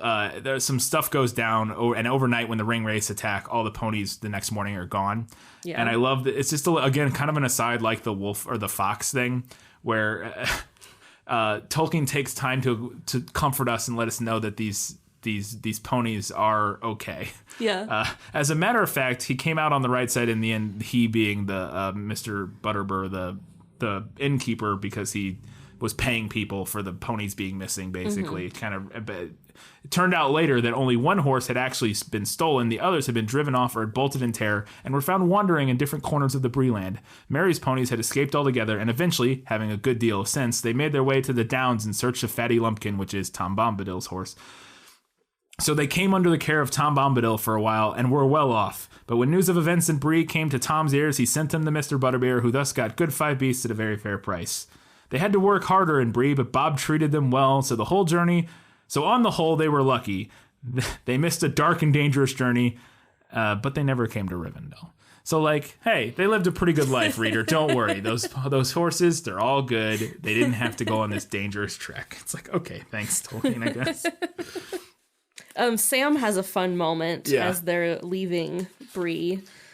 He throws an apple at Bill Ferny, who is not in the movie. Not in the movie at all. Unless it could be one of those things where he's like in the bar and he's like credited as that, but he's never focused on or anything. So this is the guy who rats them out. Yeah. And then sells them Bill the pony at an exorbitant price. He basically is responsible for their other horses getting stolen, and then he sells them his sick pony, Bill the pony, who is in the movie. Crazy, like marked up price. And as they're leaving town, he's mocking them. Yeah. And Sam grabs an apple and throws it and hits him square in the face. And I like a little bit of that, giving us a little bit of Sam's feisty spirit. Yeah. Because he is, as we find out over the course of the books, more of a fighter than he seems at times. But I think they try to replace that moment in the movie where he bursts in after Strider takes Frodo out of the room, Yes. and he comes bursting through, and I'll have you With long his shanks fists up. with his fists up, and he's ready to fight Aragorn and lose horribly. But yeah, I think that's kind of the replacement for that scene to some extent. One of the other scenes that I get why this was cut, but on their trek after Aragorn takes them, they're on their trek to Rivendell, and on their way they're going to stop at Weathertop, and before they get to Weathertop they can see in the distance one night flashes above Weathertop. Yeah, just like flashes of lights, and you don't know what that is at first. Eventually you find out that was Gandalf battling the ring wraiths on top of Amon Sul, which is Weathertop. I would have loved to seen that. Yeah, that would have been cool. Would have been cool to see Gandalf go toe to toe with 4 or 5 wraiths or whatever. The replacement for that is we get to watch him fight Saruman, and have like a wizard fight. And I'm not mad about that. No, I'm not mad about it either. I mean, it would have been cool to at least show the flashes of light, maybe. But then I feel like they would have had to explain it. Then you have to explain it somehow. Yeah. And if you explain it and be, I battled some ring wraiths. If I'm watching the movie, I'm like, why didn't I see that? You know what I mean? Yeah. The only way you could get away with it, and again, this would be cool, is if it was in the background and not the focus of a shot, like they're camping one night or something while on their journey, and we're watching like in that scene, I don't know where this takes place, but in that scene where Aragorn's singing, in the background there's some light flashing above some hills in the background, and you don't even notice, and maybe there is and we didn't even notice. But that would be cool, and then because then you wouldn't have to answer for it, but anybody who knew would be like, you could just let people think it was lightning or whatever. Which, who knows? That honestly, that's part where Aragorn's singing. I forgot that part was in the movie, so there's a chance that might even happen. No, but speaking of Aragorn singing, you had strong feelings about this. I did. So I forgot about this scene in the book. I forgot about the scene in the movie. I didn't remember at all. I didn't remember anything about the book, pretty much. But Aragorn in the book sings a song about Tinuviel and Beren. Yes. She has a different name called like Luthien or something. Yeah. But he calls her Tinuviel, I think. And as he's singing the song, it's very interesting, very similar to the sort of story, the forbidden love between a man and an elf of Arwen and Aragorn. And I think it's, the first time I read this book, not thinking about it as a 14-year-old, probably flew right over my head. I might not have even read it because, as I've said before, I don't like reading songs. But this time, it really added a lot to it, knowing the story of him and Arwen from the movies and what happens there. And he has he sighs kind of briefly after he finishes singing the song. And I think it just adds a lot to his character. And I even said, at the time, I was like, man, I can't believe that's not in the movie, because that seems like such a good way to get a song into the movie that adds a lot to the character. Yeah. And it's just a great character moment. And lo and behold, it is in the extended version, and I had either forgotten or not seen it. There's a little slice of it. Yeah. It's not the whole song that we get in the book. It's like a verse or something, or the chorus. But we do get Sad Eyes Aragorn. He sings a little bit of it, and he finishes, and he sighs, and then Frodo asks him about it, and he kind of just, waxes sadly for a second. And I was like, oh, okay, good. I'm glad they kept it in, because to me, as a reading the book this time, I was like, that seems like, as a filmmaker, I would absolutely have that scene in the movie. And they did. They just didn't have it in the theatrical cut. Again, it's not super important. If you're trying to cut a 3.5 hour movie down to 2.5 hours, I get why you might cut that 3-minute scene, but... So one thing that the book makes clear that the movie doesn't really is that if the ringwraiths had stabbed Frodo's heart with the Morgul blade, he himself would have turned into a wraith. Yeah, which the movie says he's turning into a wraith, basically. Aragorn says that at one point, which I had forgotten about. But if it had hit him in the heart, which it doesn't, and I have a note in Odds and Ends about it that I don't know where this person got this from. I'll talk about it now because we're on that part. So, in the movie, Aragorn drives off the Nazgul, and he's using a torch and stuff, and blah, blah, blah. In the book, Frodo tries to stab the Witch King, because that's who stabs him, is the Witch King of Angmar. We find out later. We don't know that at this point, but... with the sword that Bombadil gave him, which he got from the Barrow Downs or whatever. And he does cry out Elbereth, which is an elf lord or elf like sister elf figure, deity deity I or something think. like that, which causes the Nazgul great pain. And the Witch King misses Frodo's heart with the Morgul blade because of this. They then flee and don't return because the him having that blade and and saying Elbereth caused him to believe that Frodo had defeated the Barrow Wight. When actually we know it was Tom Bombadil that did, and that Frodo was in league with high elves due to the name Elbereth, which he learned from Gildor's company. They do sing a song about Elbereth, I believe. And this causes the Nazgul to fear Frodo, particularly since Frodo's sword was deadly to them. And then Aragorn shows up and helps drive them off.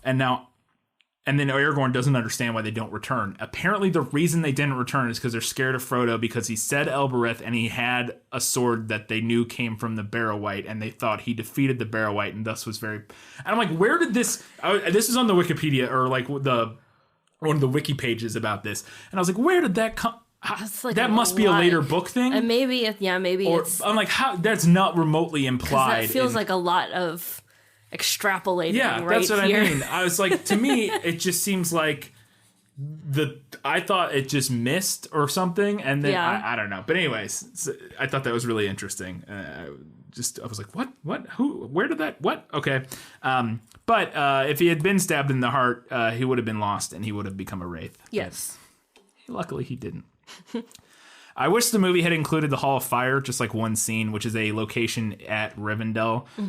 It sounds really cool. Like it's like this big, dark, cool hall where they sing songs and hang out. And I just think it would have been very atmospheric. Yeah. That being said, I get it. They mostly just go there to sing songs, and I don't really necessarily need a lot more of that.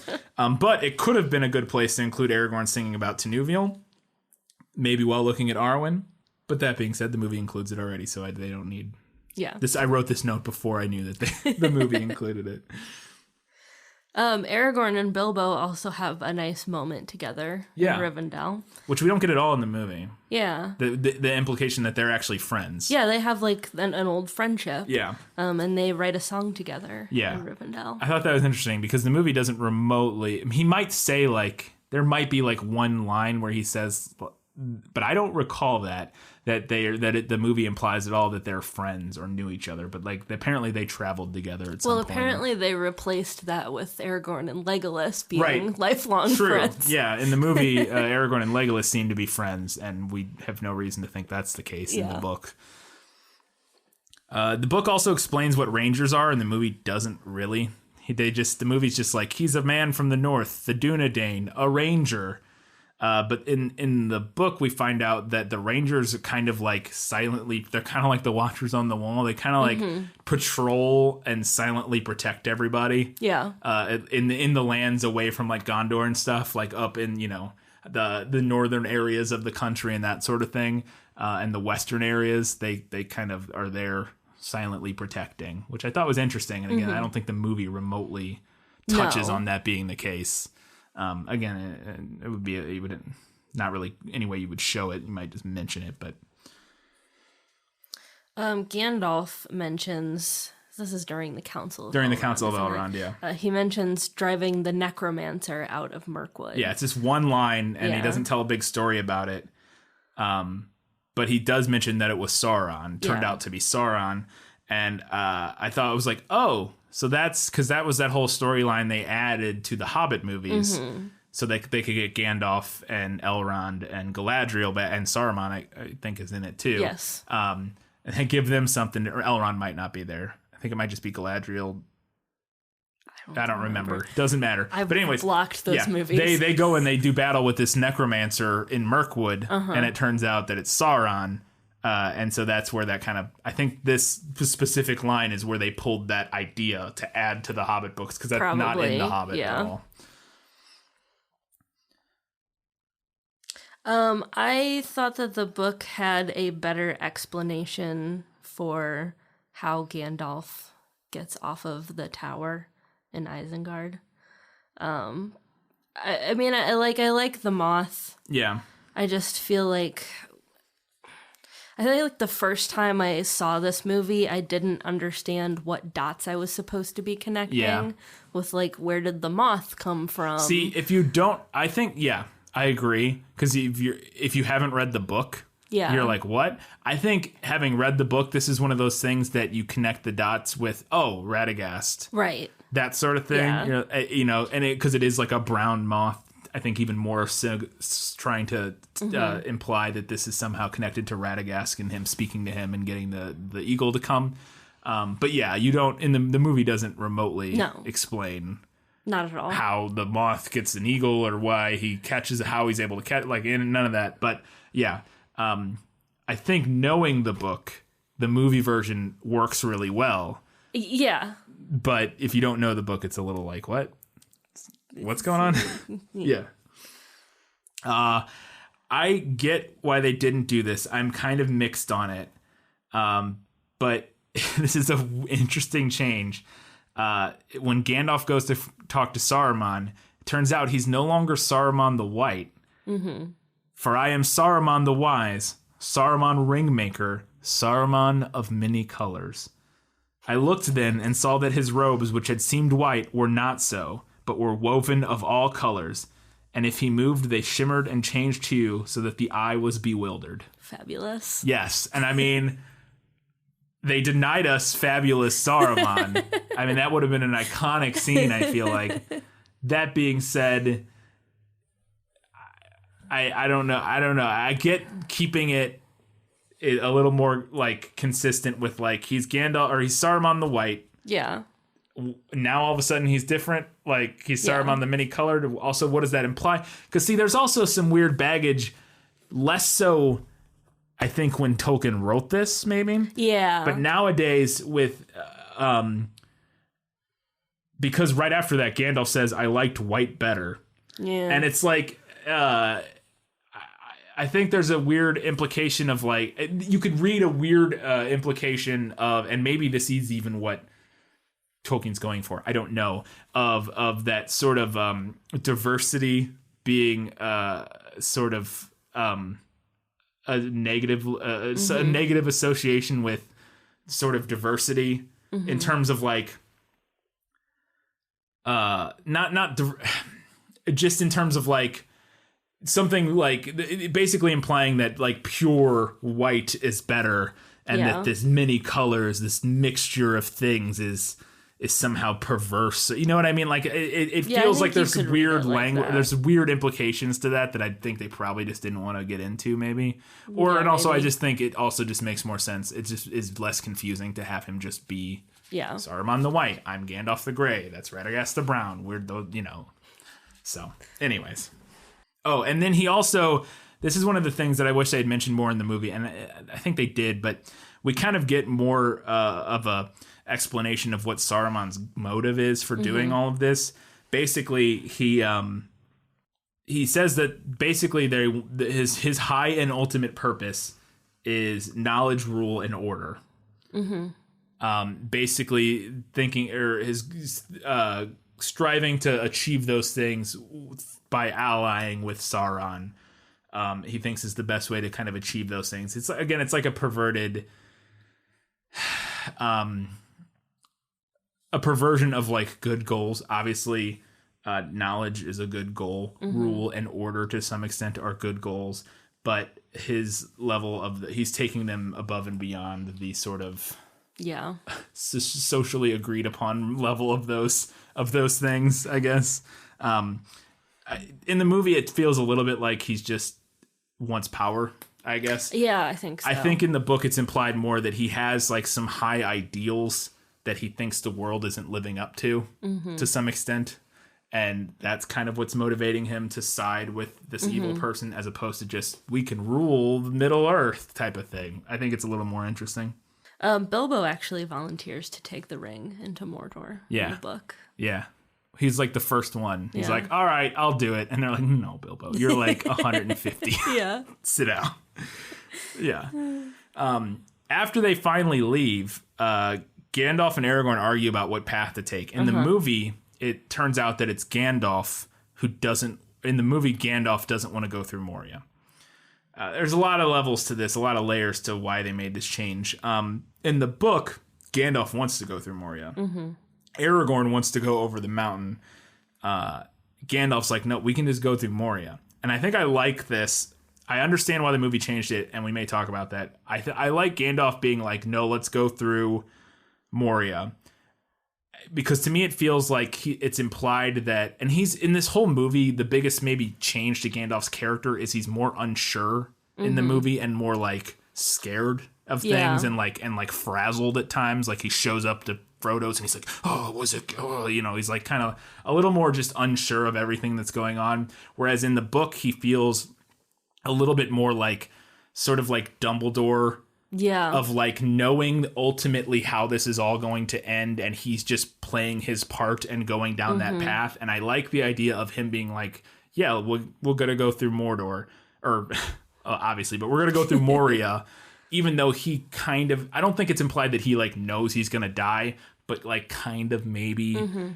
Like, again, he knows the path, he knows where he's going, and the fact that he's going to die in Moria is not something that he's scared of, like, going down there. Yeah. I think it makes him feel more, because he is, and we didn't talk about this at all, but he is him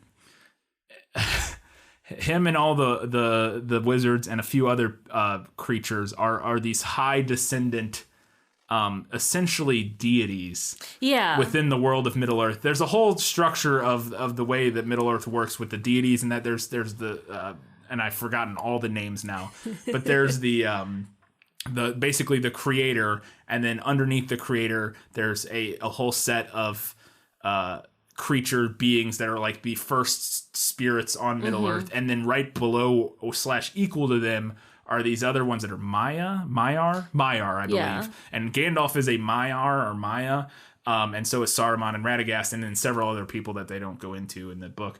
And so they're like basically kind of like angels. I would like, if you're gonna like correlate it to like a Christian, Judeo-Christian background. Yeah, they're not like wizards in like the Harry Potter sense of wizards, where they're just people who have magical powers. No. They're like ancient primordial spirits. Yeah. That take physical form. Yeah. And more like Greek gods or something like that. Yeah, almost like demigod. Yeah, kind demigods. Of a feel. Not even demigods. Like legitimately, I would argue like Greek gods who would just walk among Earth, kind of, because Greek gods are like, I guess they take a physical. Yeah, I guess maybe demigod, whatever. But yeah, I guess you're right. But that, and the movie doesn't really touch on that a lot, and I think it's really interesting. But it also would take a lot of explaining. Yes. To set up all of the lore and sort of the religion of Middle Earth. Ain't nobody got time for that. When are they making the 12-part Silmarillion movies? Hopefully never. I don't know anything about the Silmarillion, but is that not what they were doing with the Amazon? I think they're going to go back and tell older stories, but I don't think it's going to be the Silmarillion. They may. I don't know. I don't know enough about the Silmarillion to say whether or not that would be a good idea. I just, from what my understanding is that it's a bit like the Bible of Middle-earth. Like it's the old tales and particularly more. It's like all of the most boring parts of the Lord of the Rings books. From what I hear, it's not easy to read necessarily, but I could be wrong. There's a pretty epic battle in the book where they get attacked by some wolves. Yeah. And Gandalf sets the trees on fire. Yeah, before they get into Moria. And I wonder if there's something like they translated this to The Hobbit. There's a scene where they get attacked by orcs in the first movie on the mountains, and there's wargs with them, and I think the trees get set on fire. I think you might be right. And I'm wondering if they pulled elements from that, because Gandalf sets all the trees on fire, and it sounds like it would be badass because they're just getting attacked by all these wargs. But yeah, that gets cut from the movie. It's not super important, and we're about to get to the big action sequence in Moria, but I would want to see Gandalf set all the trees on fire. I don't like the teeter-tottering steps in Moria. I think they're silly. When they get in Moria in the movie and they're running down those steps, I don't hate the whole sequence. I don't hate them even jumping over the gap or whatever. I've always found the part where Aragorn and Frodo are on the steps and they're like, whoa, whoa, lean forward, whoa. And then they kind of, and it also is like one of maybe the worst like CGI in like the whole movie. Yeah, like it doesn't hold up quite as well as some of the other stuff. Like because overall the movie holds up great, but that scene in particular never looked amazing to me even years ago. And I just think it's kind of silly. So I'm glad it's not in the book. But So in the movie, they don't blindfold everyone before bringing them into Lothlorien. No, they do which was not. something that I kind of enjoyed in the book. I thought was interesting. Because they're gonna just blindfold Gimli. Yeah, because he's a elves are dwarf and they don't. racist. They are, and they don't trust dwarves are racist against elves. Yeah. So they both mistrust each other. But they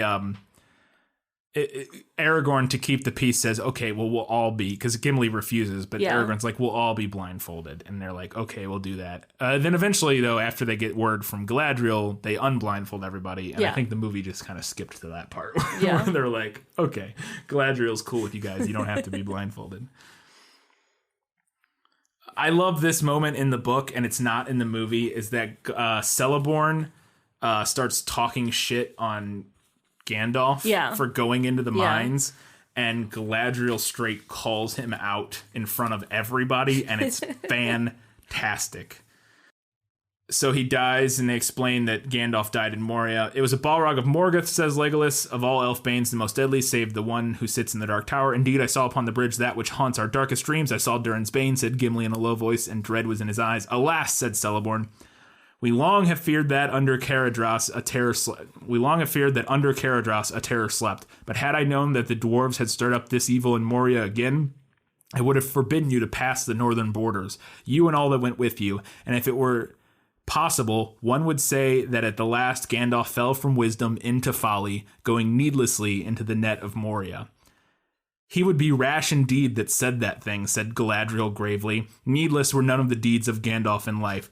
Those that followed him knew not his mind and cannot report his full purpose. But however it may be with the guide, the followers are blameless. Do not repent of your welcome to the dwarf. If our folk had been exiled long and far from Lothlorien, who of the Galadrim, even Celeborn the Wise, would pass nigh and would not wish to look upon their ancient home, though it had become an abode of dragons. Basically, like, because, like, what are you talking about, dude? You don't know what you're talking about. I'm Galadriel. Shut up, Celeborn. I just thought it was great.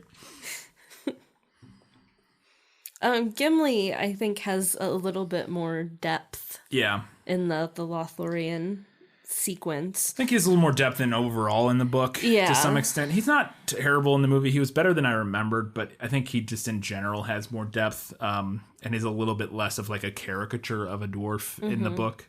But one of the things that I really liked in the movie, it feels like it's implied that he just is like enthralled by Galadriel because she's so beautiful and fair and like, impressive and powerful and that sort of thing. But it's not just that. In the book, it's very clear that the thing he finds, that the reason he's finds her so interesting and appealing is because she's like very understanding and she speaks highly of the accomplishments of dwarves and sort of praises his ancestors. And then he sees like an understanding. I'll just read the quote here real quick. Dark is the water of Keled Zaram, and cold are the springs of Kibble Nala, and fair were the many pillared halls of the Khazad Dûm in elder days before the fall of mighty kings beneath the stone. She looked upon Gimli, who sat glowering and sad, and she smiled. And the dwarf, hearing the names given in his own ancient tongue, looked up and met her eyes, and it seemed to him that he looked suddenly into the heart of an enemy and saw there love and understanding. Wonder came into his face, and then he smiled in answer. So again, to me, it feels different than it does in the movie. Yes. And it feels much deeper and more meaningful than it does in the movie. Sam gets to look into Galadriel's mirror. Yes, which was in an earlier version of the script. Yeah. He does not get to do so in the movie, but Sam, he's actually the one who sees the scouring of the Shire. Yeah, which Frodo sees it in the movie. Yeah. Which does not come to pass in the movie. It does come to pass in the books. A very controversial change. We'll get to that later.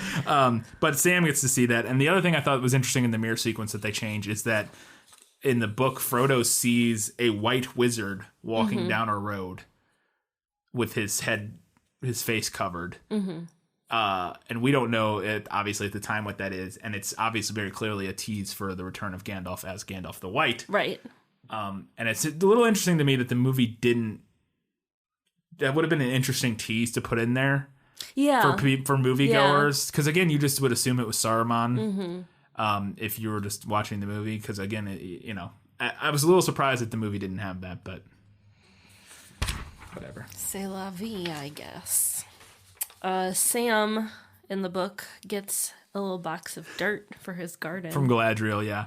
Because he's a gardener. Yes. She does not give him rope. He gets rope from the elves. They just give them a bunch of rope. That's not her gift to Sam. Her gift to Sam is garden that she says if he puts in his or soil that if he puts in his garden, it will grow as beautiful as the woods of Lothlorien or whatever. Which I just like Sam getting a box of dirt. Well, it's a more fitting. It is. And it's more meaningful and like kind of symbolic. Yeah. Especially because the scouring of the Shire does happen. Does in the happen, books. and I assume that the dirt comes in handy. Yes. Eventually. Yes, that's true. I didn't even think about that. Oh, the other last thing is that Gimli has a nice little moment after he gets the hair from her, where it's not just like in the movie, he just like, ooh, I got her hair, so I can smell it like a weirdo or whatever. In the book, he makes it clear. He says, I'm gonna have the hair forged into some sort of stones or something. Yeah. And then set in jewelry that will represent a pledge of goodwill between elves and dwarves, basically. And he gives this like eloquent speech about how he wants this to basically be this first part of that will represent a lasting bond between elves and dwarves. And it feels, again, kind of going back to their deeper relationship between the two of them, sort of mending old wounds. Yeah. And not this surface level, like, she's really pretty type of thing that it feels like in the movie kind of thing, like a much more juvenile thing. And I get why they played it, because at the end of the movie they play that for a bit more of a joke, as like some lighthearted humor. The book has a little bit of that, but mixes it with this deeper thing, and I think that it just feels better than it does in the movie. All right, but that was it for better in the book. Let's get right into better in the movie. My life has taught me one lesson, Hugo, and not the one I thought it would. Happy endings only happen in the movies. The line, "A wizard is never late nor early. He arrives precisely when he means to." We tried to find it. Yeah. There might be a version of this somewhere in the book, but it definitely does not appear verbatim. And definitely not in the book. same place. Yes, and it's an iconic line. An iconic line, and it's a very good introduction for Gandalf's character. Yes. Kind of establishing what he's about. His wit, his humor mixed with severity, all of that kind of summed up. Yeah. Because he's joking, but not, like, you know what I mean? Like, it kind of mixes all of that into one line for him. I like in the movie that he shoots off fireworks for the kids. That exact moment happens in the book where he's riding in on the cart and the kids are chasing the cart and they're like, "Get fireworks, Gandalf, fireworks." And in the book, he does not do them. He just waits for later for the party. I think it adds a little bit of fun mischief to Gandalf. I think it fits with his character, both in the book definitely. in both the book and the movie, because his character's pretty similar. Yeah. He's a bit more unsure and scared in the movie at times, but like he's still the same powerful but fun. But he's Dumbledore to some extent, and we talked about this, that they really messed up by not just getting Sir Ian McKellen to play Dumbledore. He pulls off that exact type of character perfectly. Yeah. But I love that he actually shoots off the fireworks and gets that little smile on his face is fantastic. Yeah, it's great. Another great Gandalf moment in the movie is when he is bumping into the ceiling in Bag End multiple times. Yeah. I love that. Yeah, and the apocryphal story, potentially, thanks everybody online who corrected me about that, the potentially apocryphal story about that is that was not scripted. At least the one where he bangs into the door frame, that was not in the script and that just happened. Yeah. My guess is that he bumped his head once at some point during blocking or something, and they're like, "That's great, put it in." And then they did it, you know what I mean? Would be my guess. And that maybe it wasn't scripted, but that it wasn't like a completely, whoa, that happened in a take and they just kept that take type of thing, if I had to guess. But he also breathes they talk about it in the book several times about blowing smoke rings and that sort of thing, and how Gandalf's good at it. But in the movie, they take it to 11 by having him blow, which makes sense with all the magic stuff he does in the books and the movies. There's no reason he couldn't do this. He blows a ship with sails out of the smoke and blows it through a smoke ring. And it just looks cool. And I always like the way he moves his cheeks in the moment in the movie. It's like, it's cool, and I feel like it fits with his character too. Yeah. That kind of like fun element. Fun, and like he's also confident. Yeah. And like a little like where he's being a little bit of a show off. A little bit of a show off, yeah. Yeah. I also love Sam's adorable crush on Rosie, Yeah. the Hobbit girl. Who's not in the book, as we discussed, or at least Yeah. not in this one. But it is adorable that he can't work up the nerve to talk to her. Yeah. And that's his character arc, one of his character arcs in the movies. And when he gets back, he goes and talks to Rosie. Yeah. he has that courage now. In the movie, we actually see Bilbo in the moment where he gives up the ring in Bag End. He has it in his palm, and he tilts his hand, and it falls to the floor. In the book, that moment happens. The same thing happens where he says, "Oh yeah, I'll leave the ring," and then he leaves, and he still has it. And Gandalf's like, "Bilbo." That same thing happens in the book, but in the book, it's already in the envelope. Yeah. And then so he just comes back and puts the envelope down. I like in the movie, I just think it's a much more visually impactful moment because the ring is the thing. It would be way less interesting to see him set down an envelope, but having him tilt his hand with the close-up of the ring and it falling, and I also love when it hits the sound it makes when it hits the floor, and how they had it so it doesn't bounce. Yes. Which it's discussed numerous times in the book that there's this strange weight to the ring, this like a magical, just like unusual weight to it, and it changes sizes. We know it'll get bigger for people and smaller because Sauron's hands are bigger than the hobbits and that sort of thing. It changes sizes, and it also gets bigger if it wants to slip off somebody's hand and that sort of thing. And that I love how it doesn't bounce and it just hits the floor, and that's such a great visual moment in the film that was a complete change from the book because again it's in an envelope. So Yeah. Speaking of that envelope, I also loved that they let the envelope burn to reveal the ring. Yeah. Which in the book they just toss the ring itself they into just the put coals. the ring in the fire. I enjoy that in the book Frodo leaves it when he's older. Yeah. Because, like you said, it escapes the sort of chosen one young man's game archetypes. But having him leave immediately does give it this sense of urgency that the book does not have. Yes. The book lacks a lot of urgency. Even after, so we spend 17 years there waiting. And then even when Gandalf comes back and says, "Is it secret? Is it safe? Oh my gosh, it's the One Ring. You got to get out of here." He goes, "Can I go in like a month or two?" Yeah. And he's like, "I guess." And it's like, well, I thought this was serious. And now in the book, they are also talking about, they want to make sure that it's not obvious that he just bolted. Like they want to set up some stuff so that it's like, yeah, they set up like a cover story of him for going him in to the move book. away somewhere and that sort of thing. But still, it does lack a little bit of urgency when he can just dilly dally for months. And you know, it's like, I thought they were coming to get him right now. And speaking of that kind of sense of urgency too, they moved a line. They move a lot of lines. Yeah, they in the moved a lot of movie. lines, but this one I feel like was a really, really particularly good move. Yeah. The line about, "I wish it had not happened." Yes. During my time or whatever He says, it is. "I wish the ring hadn't come to me. I wish none of this had happened." Yeah. And Gandalf responds, says, "So do all who live to see such times." Yeah. And in the book that happens before In Bag Frodo End. ever Yeah. leaves. like right after he finds out it's the ring. Yeah. He says that. But moving it to the Mines of Moria, I think was a really good choice because at that point, Frodo has really felt the true weight of his quest. Yeah. Yeah, before he even leaves, he's just like, you know, he's going on an adventure. Like, it's not that big a deal. But once he's in Moria, shit has hit the fan. Yeah. At this point, numerous times, he's been stabbed by he's been stabbed by a ring wraith. He's almost died. They've tried to climb a mountain and failed, and then they've gotten attacked by a sea creature, and then ended up in these horrifying pitch black mines that they're trying to navigate through. And at this point, he's like, I don't want this. And you know I think what I mean? moving it to, like, where they have it in the book, I feel like you could read it almost like whining. Yeah. Because nothing's actually happened Nothing yet. has happened yet. But, like, moving it a little further into the journey gives Yeah. it kind of a bittersweet element. Yeah. A pensive, bittersweet element. Absolutely agree.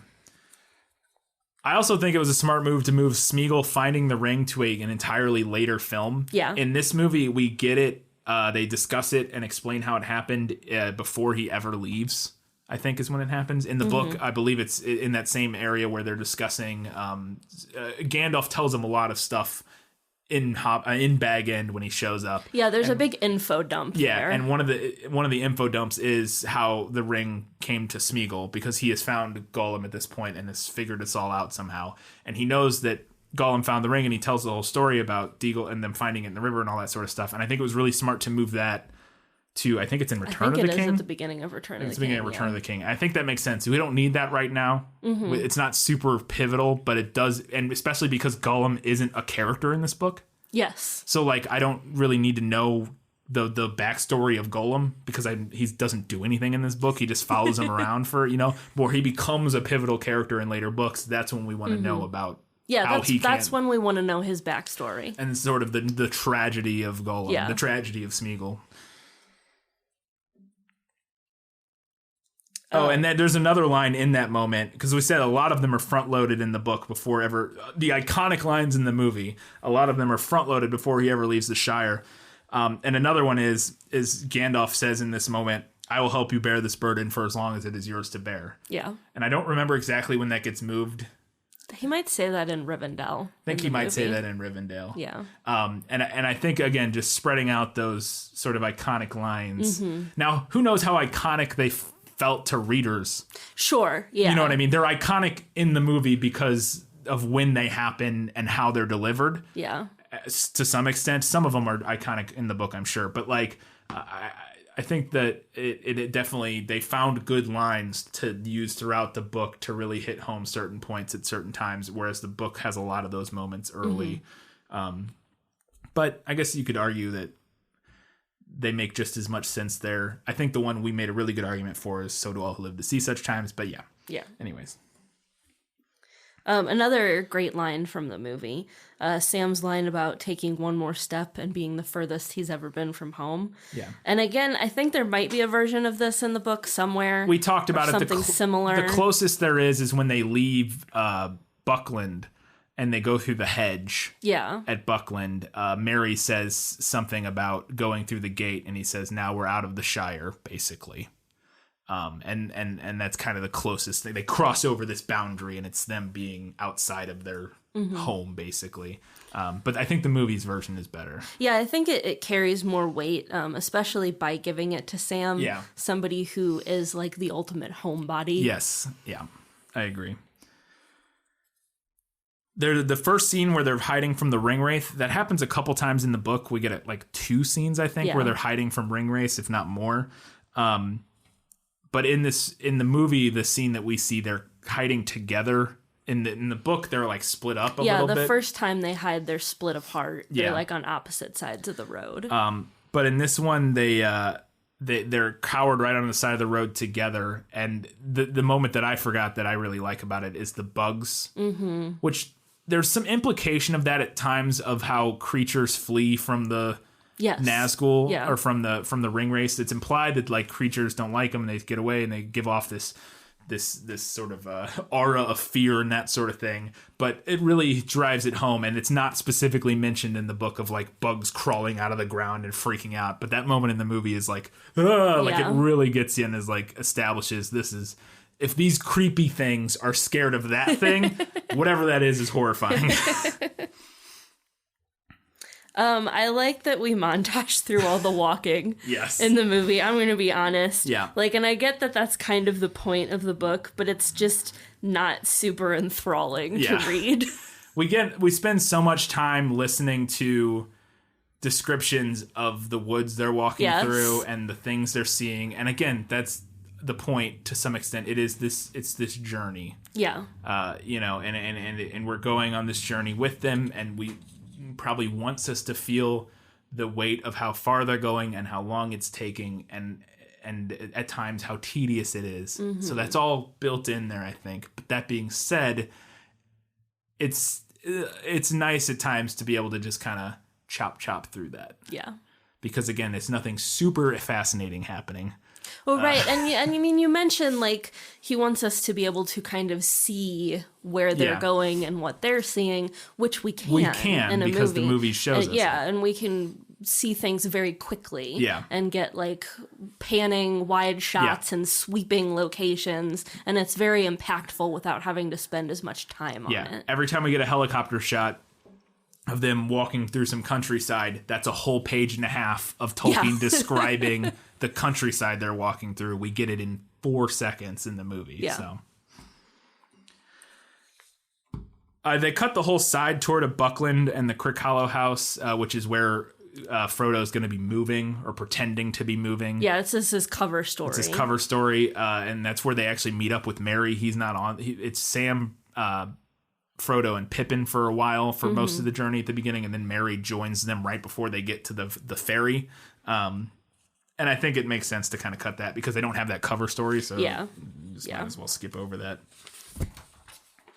So in the book, Pippin and Merry are friends with Farmer Maggot. Yeah, and it's Frodo that used to steal from him. Yes, it's Frodo that used to steal from him, and Frodo is worried about going onto his land because he used to steal from him when he was a young hobbit. Yeah. And I think the movie changes this to have Merry and especially Pippin be a little bit more rambunctious, and I think that fits their characters. Yeah. Like we said, they're immature, they're troublemakers, and I think that really makes for a great character arc, especially for Pip. Yeah. Over the course of the films, to go from kind of this problem child into a responsible adult and a warrior. He fights for Gondor, at least in the films. Again, I don't know exactly how that happens in the book. I think it does, but I agree, and it differentiates the character of the hobbits a little bit, so that they don't all feel so samey. Not that they all feel the same, but there's times where we've talked about this before in a lot of things where movies will take those characters and crank them up a little bit and overtune each individual nature of them a little bit. They do it with Gimli by making him more of a caricature of a dwarf, and they do it with Pip Pip has like the moments in the book that are that sort of troublemaker, like getting into full of a toque we'll talk about. But the movie just says, yes, that's his character. And again, you can argue that maybe that's more one note and less sort of realistic. But I also think in film and even in literature, you take those characters and you elevate certain characteristics of them to have them play a role in your narrative. Yes. I like the dash to the ferry in the movie. In the book, which is also cool. In the book, Farmer Maggot like smuggles them to the ferry, which is fine. I didn't dislike it. I didn't remember that was what happened, but I think it makes sense in the movie for this action beat. And it is inspired by the book because after Farmer Maggot smuggles them to the ferry, they get on the ferry and they ride it across the river. And then when they get to the other side, they look back and they see a ringwraith waiting. Yeah. Or that had showed up while they were crossing the river back on the other side, like on the dock, like looking for them. And then they say like how far till the nearest passing or whatever. And they realize they have to hurry. And so it's inspired by that. Like, it's not like this is out of nowhere that the wraiths were right behind them. Right. It's just in the movie, it's more exciting. And again, I think an action beat there makes sense. Yeah, no, you're totally right. I got to talk about this one. This may be a controversial take. I don't know if it is. Is it a controversial take? It might not be. But I think it was a great... Because some people love Tom Bombadil, I think. I could be wrong. I know... People love Tom Bombadil. I think they do. I really think... And I do, to some extent. I don't want to get people to get the wrong idea. I actually like a lot about Tom Bombadil. But I think it was a really good idea to cut Tom Bombadil, to cut the Old Woods, and to cut the Barrow Downs. Yeah. Because those all completely axed. We go straight from the ferry to Bree. Right. And if you're looking at this story as a whole and saying, okay, what am I going to chop? Yeah. That's the obvious section. Yeah. I think Tom Bombadil's a lot of fun. I would have enjoyed seeing him in the film. Yeah, I would have enjoyed seeing how they fit his particular character into the vision that they had for the film. Yeah. But the thing I love, they're not super pivotal and they're a bit tedious. They're honestly maybe the most boring chapters in the book, if you're going to say that, other than the Council of Elrond. Council of Elrond's the most boring, or at least the longest. But the thing I love about Tom Bombadil that is the only thing I missed is that I love the world building and the lore that Tom Bombadil brings to the universe, because he's this ancient thing. He calls like the elder, the oldest. He's been around forever. Yeah. And we don't really know what he is. He's just this old weird guy who sings songs, and it's the mystique of his character, because he's like a walking contradiction of this like overly cheerful, happy-go-lucky dude who's also this ancient, super powerful, maybe the most powerful creature that we've seen or being that we see in the entire, other than Sauron, maybe, like even rivaling like Gandalf and stuff, if not more so, I would argue. But we don't know anything about him or why he's that powerful, and he doesn't fit into a standard like Gandalf, powerful wizard, got it. Like he does powerful, cool magic, that makes sense. Balrog, evil demon thing, I got it. Like Tom Bombadil, dude that lives in the woods and sings, but like commands nature. Like it's super interesting, and it creates this depth to the world that I think. And he's the old man in the wood. Yeah.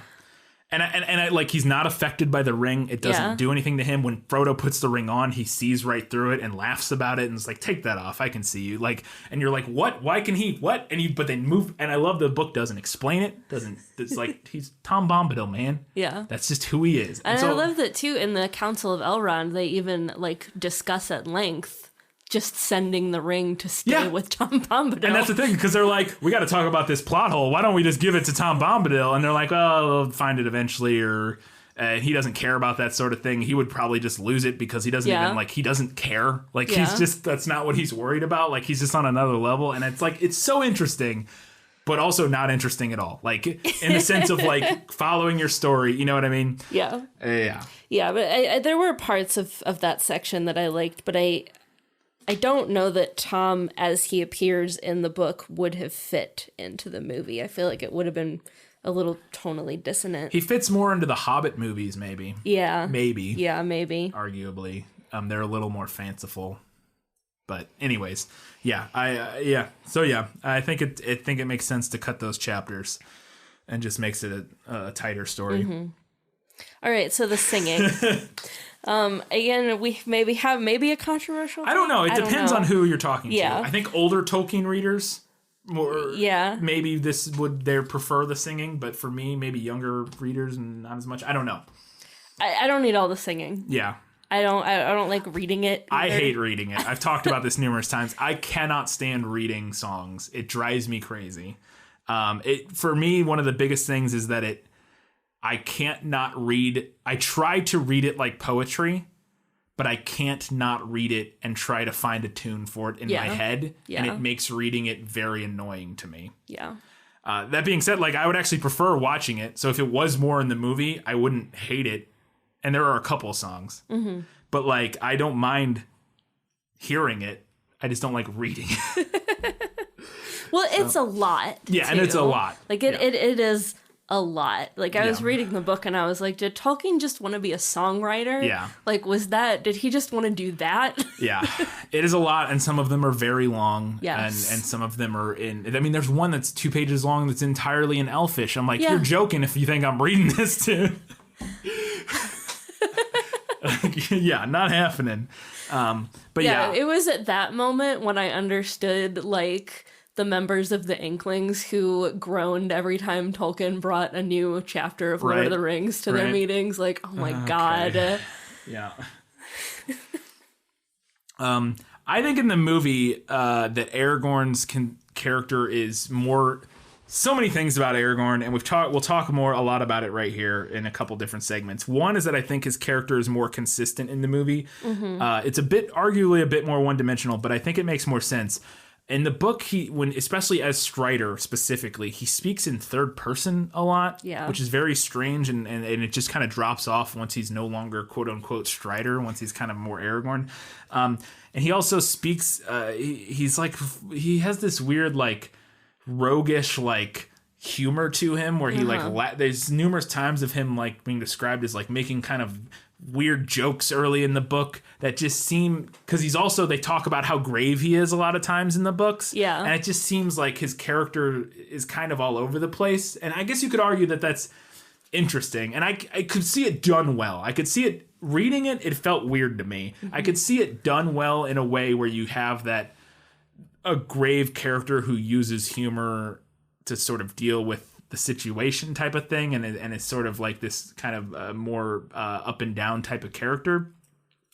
It didn't really strike me as particularly well crafted in the book. I could be wrong about that. I just found him, like, tonally inconsistent in the book for a lot of it. And he also has this weird stilted speaking style in the book. Yeah. Where he talks almost more like an elf, which I guess you could argue again. So in the books, he was raised, and I think they get into this later. He was basically raised by Elrond. Yeah. He's like his adopted son essentially, and so him speaking more like an elf makes sense, I guess. But it feels weird, and again, I'm comparing this to the movies, which I love dearly, but it feels more natural in the movies, and it makes sense for his character. Whereas in the book, it feels, I'm like, why are you talking like that, Aragorn? Talk so weird. Classic line. What about second breakfast? Yeah, not in the book. Not in the book at all. Second breakfast. Yeah, second breakfast is mentioned in The Hobbit. Yes. And then it's mentioned in the prologue of this one or somewhere that they eat 6 meals a day. Yes. Hobbits do. But the specific scene of Pippin being disappointed that Aragorn does not know about second breakfast it was just created for the movie. Getting back to Aragorn, I got a lot about Aragorn. I think it's one of the more interesting changes because it's one of the bigger important changes in the whole movie and books movie to book adaptation. In the movie, so let's talk about Narsil, Anduril, and the Return of the King storyline. I think I prefer the movie's version of this. In the movie, Aragorn is reluctant to reclaim his throne, to claim the throne.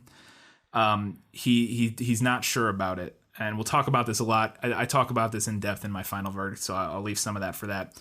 But in the movie, he's reluctant to claim the throne. Also, Narsil, which is the sword that Isildur used to cut the ring from Sauron's hand, and then it shattered. The shards of Narsil are kept in Rivendell in the movie, kind of like they're like in a museum. Yeah. And they decide eventually to reforge them. They talk about it in this movie, and then eventually they do reforge them in Return of the King. Yeah. And Elrond brings him the sword.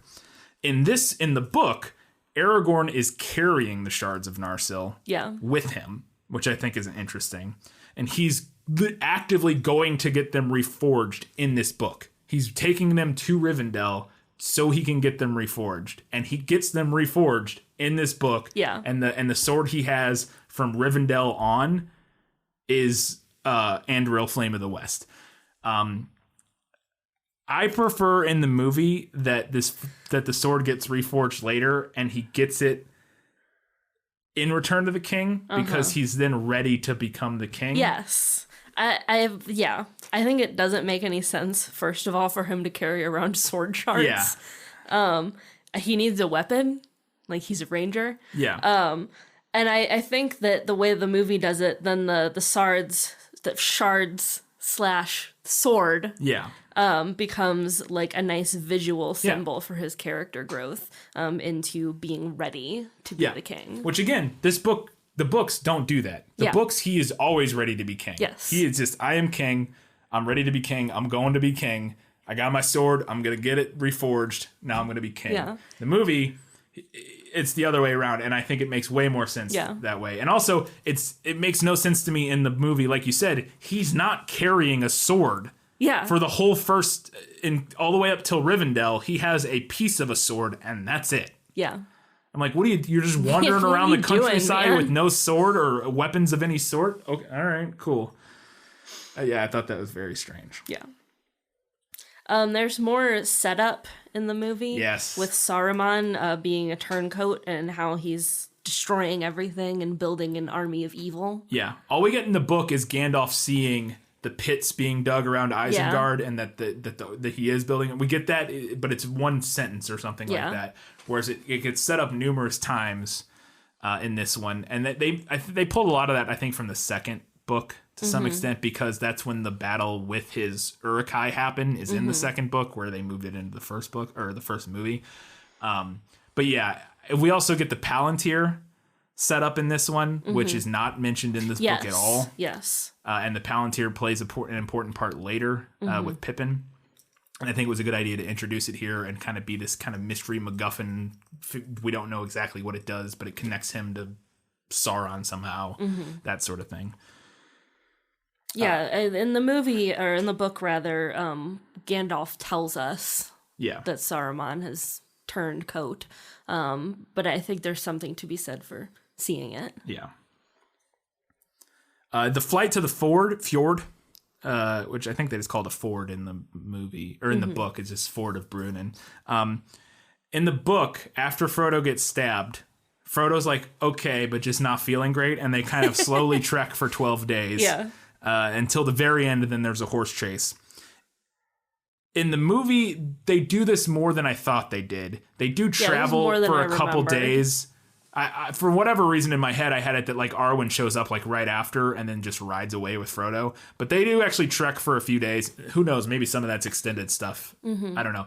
But they trek for a couple days, and then eventually Arwen finds them and rides away with Frodo. And I think that's just. I think it makes it more urgent, like we said earlier. Yeah. Like it just feels more urgent. Yeah. And again, having Frodo being like literally on death's door and like turning into a wraith just makes everything sort of feel more urgent than it does in the book, which I don't know, I preferred.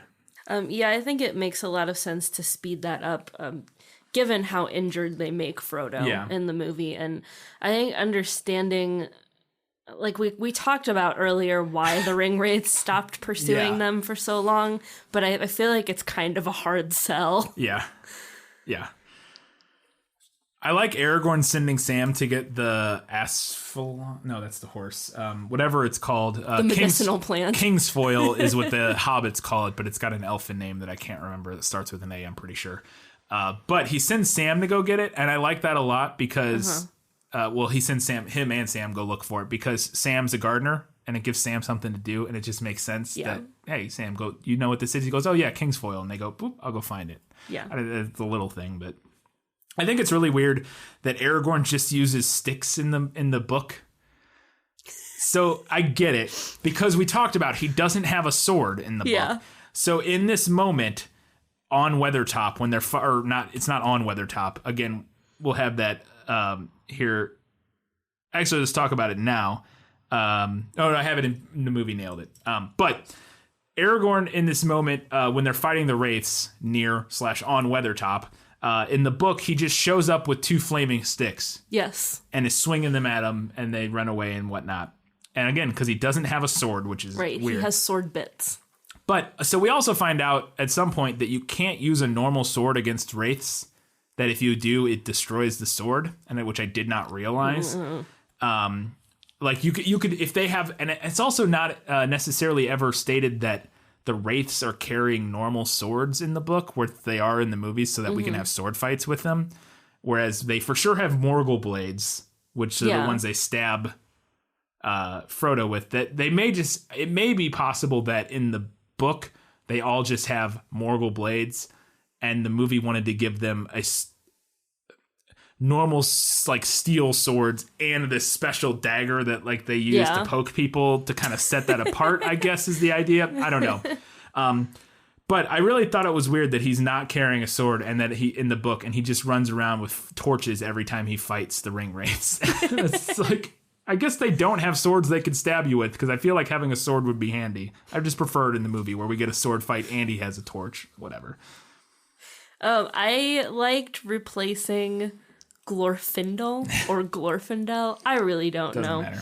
I liked replacing him with Arwen, especially for this sequence. I think the movie makes her relationship with Aragorn important, and obviously, as we've said, Lord of the Rings is a bit lacking in female characters. So I think it helps a lot to give her a more prominent role. And having her call the flood too, I think is good to show that her having a little bit of that power. Yeah. No, I agree. Because in the book it's Elrond, and which is fine, but it gives Arwen again gives her some cool stuff to do. I like that the movie streamlines the Council of Elrond, as we've discussed. Because there's this great line in the book that I found kind of like ironic and hilarious, is that the book says, not all that was spoken and debated in the council need now be told. And then literally we get 30 pages of discussion from the Council of Elrond where they tell every story that could ever happen. They talk about Moria, they talk about Gollum, they talk about Saruman, they talk about Gondor, they talk about everything. They talk about everything. And the movie kind of streamlines that and just gives us the important part. And also the movie they talk about the last alliance of elves and men and the battle with Sauron in the Council of Elrond. They tell that story, and the movie takes that and pulls it and gives us that as the prologue, basically, which I think was a good idea. Yeah. To kind of set the stage for what's going on. And then adds a little bit more to it with the ring being found by, again, which is all that's kind of discussed to some extent in the council. So then the movie, we see Gimli try to take a whack at the ring with his axe. And I like that the movie actually shows us that the ring can't be destroyed by normal means. Because they say it in the book. They're like, oh, well, you can't smash it, and it can only be melted in the fires of Mount Doom. Yeah. But they show us in the movie. Yeah. So there's not that element of like, well, did you try, though? Yeah, Gimli's like, let's do this. Nope, not working out, bud. Great line that's not in the book. There's a somewhat similar analogy at the very end of the book, but it's not remotely as good. Boromir, one does not simply walk into Mordor. Yes. I mean, it's achieved meme status. But that's not in the book. There's a line later where he says it's something like it's folly when he's trying to get the ring from Frodo. He's like, it's folly to have a hobbit just think he can walk into Mordor or something. Yeah, so it's like kind of probably where they pulled that from. Yeah. But the simple line, one does not simply walk into Mordor, establishes to us, the viewer, everybody there knows. Yeah. Everybody knows the danger of Mordor and all that sort of stuff and how difficult this would be. But as viewers, we don't necessarily know. So Boromir being like, one does not simply walk into Mordor, establishes that, makes it very clear. I also like, right on that scene, that the you have my sword and my axe and my bow, that sort of thing with Aragorn, Gimli, and Legolas. In the book, Elrond basically just picks people to go after the council, which I thought was weird. Like, Frodo's like, I'll take it. I'll take the ring. And then they're like, all right, we'll figure out who's going with you in another meeting after this. And it's like, why didn't you just do it now? And basically Elrond's like, I picked Gimli and Legolas and blah, blah, blah. And they're like, okay, cool. I like them volunteering. Yes. And it just makes more sense to me. I don't know. It's more epic. Yeah. I love the short little scene where Boromir is teaching the hobbits to sword fight. Yeah. It's a lighter moment for him where we can see that he's not just this kind of creepy guy who wants the ring. Yeah, exactly. Yeah, it gives a nice little light moment. And adding on to that scene, that's when the Crebain scene happens, where the birds, the Crebain from Dunland, show up. And in the book, it's only like Aragorn and Frodo, I think, that are awake when they show up and see them. Or it's only like two characters. Most of them are asleep, and it's like in the evening or something. And I like in the movie how they're all awake, and it's daytime and it's bright. This happens as they're all like having fun. Like Boromir's teaching the hobbits to sword fight, and they have a fire going, and they're just kind of hanging out. And it's like a bunch of food. Yeah, it's in this moment where they're like they're on a fun camping trip. You know, like this is like the beginning. They just started, and nothing bad has happened yet, and they're like, "Woo, this is gonna be fun." And this immediately reminds them, No. There's evil bird spies coming. Hide. Yeah. Immediately sets the tone. Like, this isn't narrator voice. It would not be fun. It would not be fun. Yeah. I think that I like that. I think having Frodo solve the riddle at the gates of Moria was a good swap, because it's Gandalf that does it in who the just book. has an epiphany and realizes that it's a riddle. And we talked about it, that it makes a lot of sense for it to be Frodo, because it calls back to the riddle scene in The Hobbit, where Bilbo plays the riddle game. Riddles. Yeah, hobbits like riddles, and he plays the riddle game with Gollum.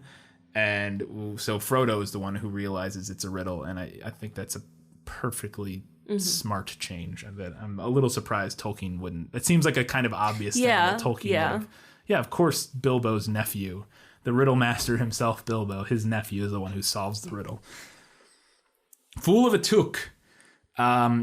It's in the movie. It's in the book. It's in both. Gandalf does call Peregrine a fool of a Took. But in the book, it happens earlier in Moria. He knocks a thing into a well. Kicks a stone into it. Something happens. He knocks something into a well, makes a bunch of noise, and then they hear tapping. Yeah. And they think it's hammering. And then it stops, and they don't hear anything for like another day or two. In the movie, they cut all that downtime in between Yeah. And just that happens, and then they hear the drums.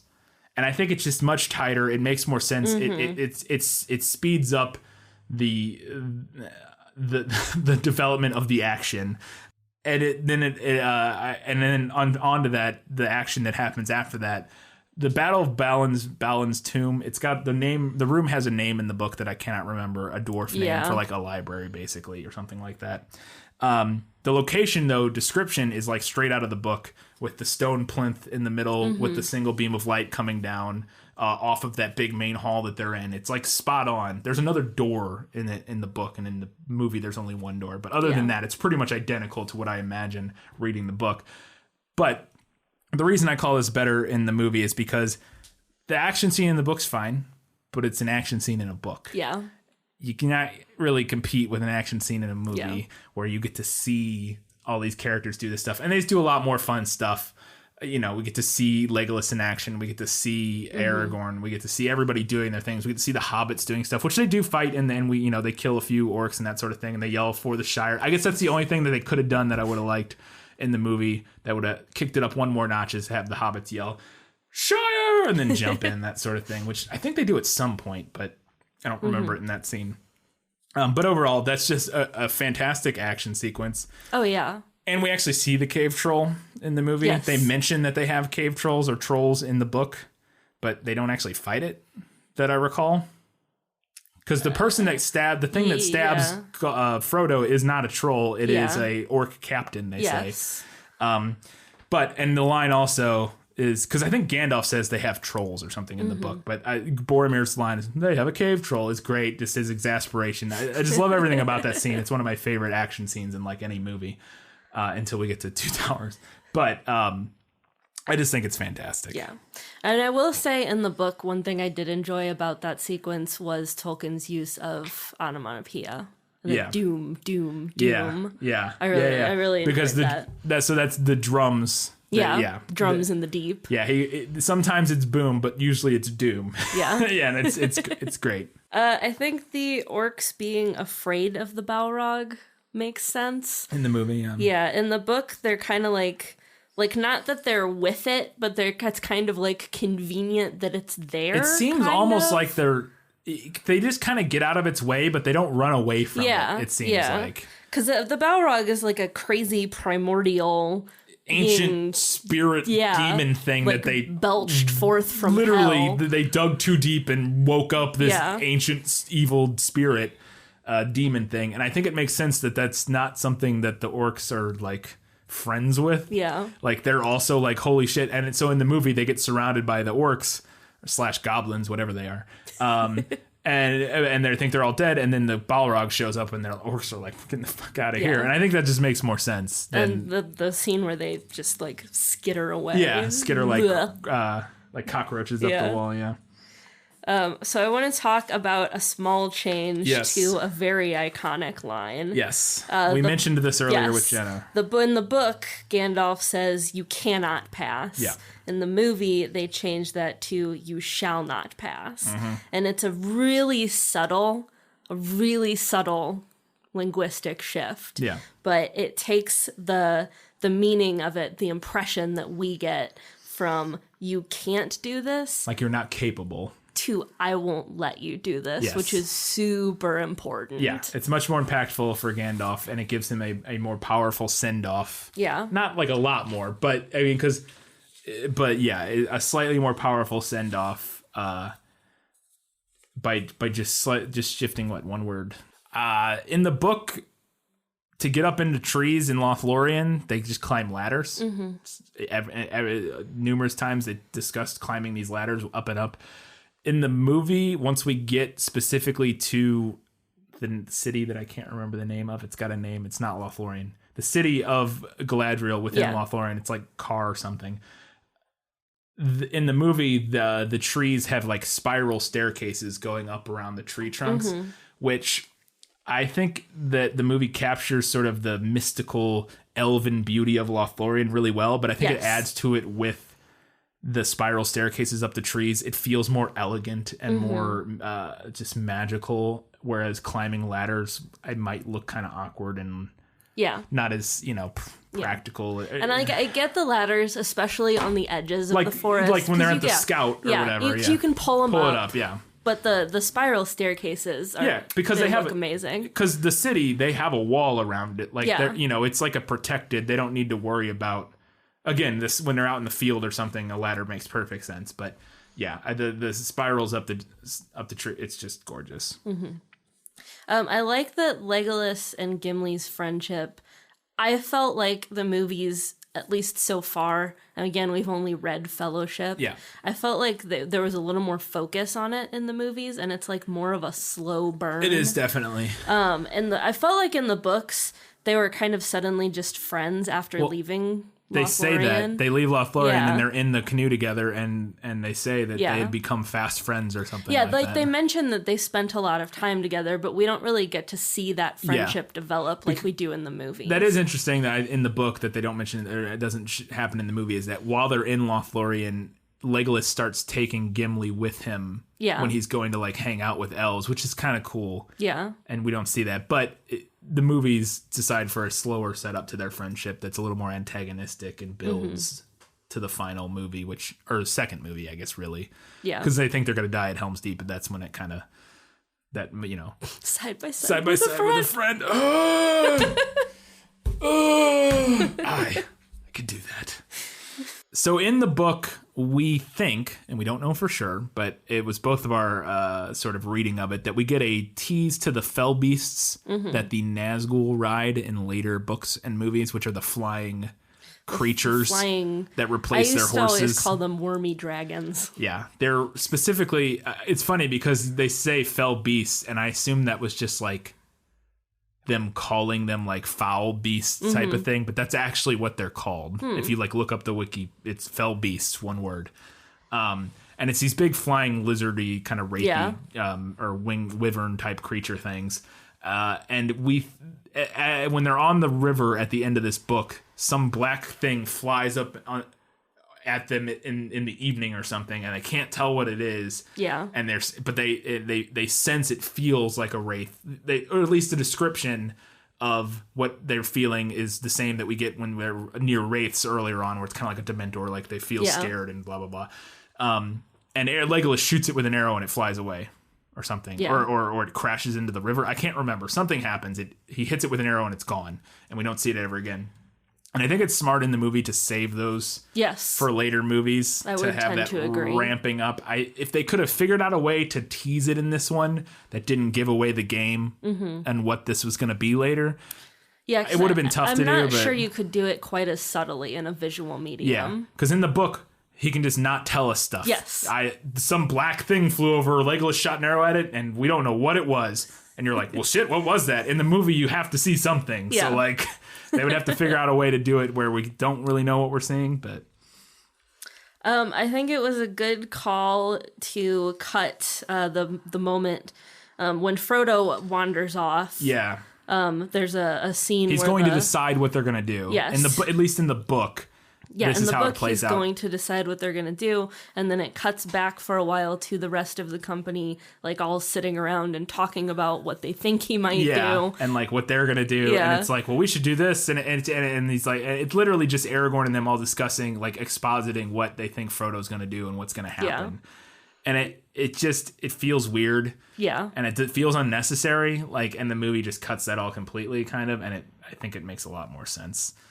They also cut Frodo needing to make that decision at all, really, because in the book he's deciding, are we going to go east across the river towards Mordor, or are we going to go west down to Gondor, is the decision in the book, and take the ring to Gondor and then try to get to Mordor, which is what Boromir and some of the other people are calling for, but Aragorn's like, we should probably just go straight to Mordor and try to sneak into Mordor.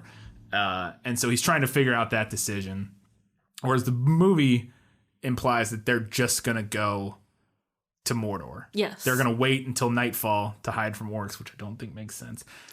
Because orcs are supposed to not move during the day. Right. He says at one point in the movie, Aragorn says the eastern bank is patrolled by orcs. We'll wait for the cover of nightfall. And I'm like, but orcs don't go out in sunlight? I'm pretty sure, so that doesn't make any sense. But except for the Uruks, but we don't know about them. We don't know about them yet. So, yeah. Although at one point, maybe that's what it is, because there is that line of dialogue between, but he says orcs and not Urix. There's a line of dialogue between Celeborn and Aragorn as they're leaving Lothlorien, where he says something about orcs moving during the day. But I thought he was specifically talking about the Urix coming from Isengard, which would be on the West Bank. I don't know, unless somebody can clarify that. I thought that line with Aragorn saying we got to wait for night for the orcs to go away was like, that's the opposite. Like it doesn't make sense. yeah. Anyways, but they cut them talking about it. I think that makes sense.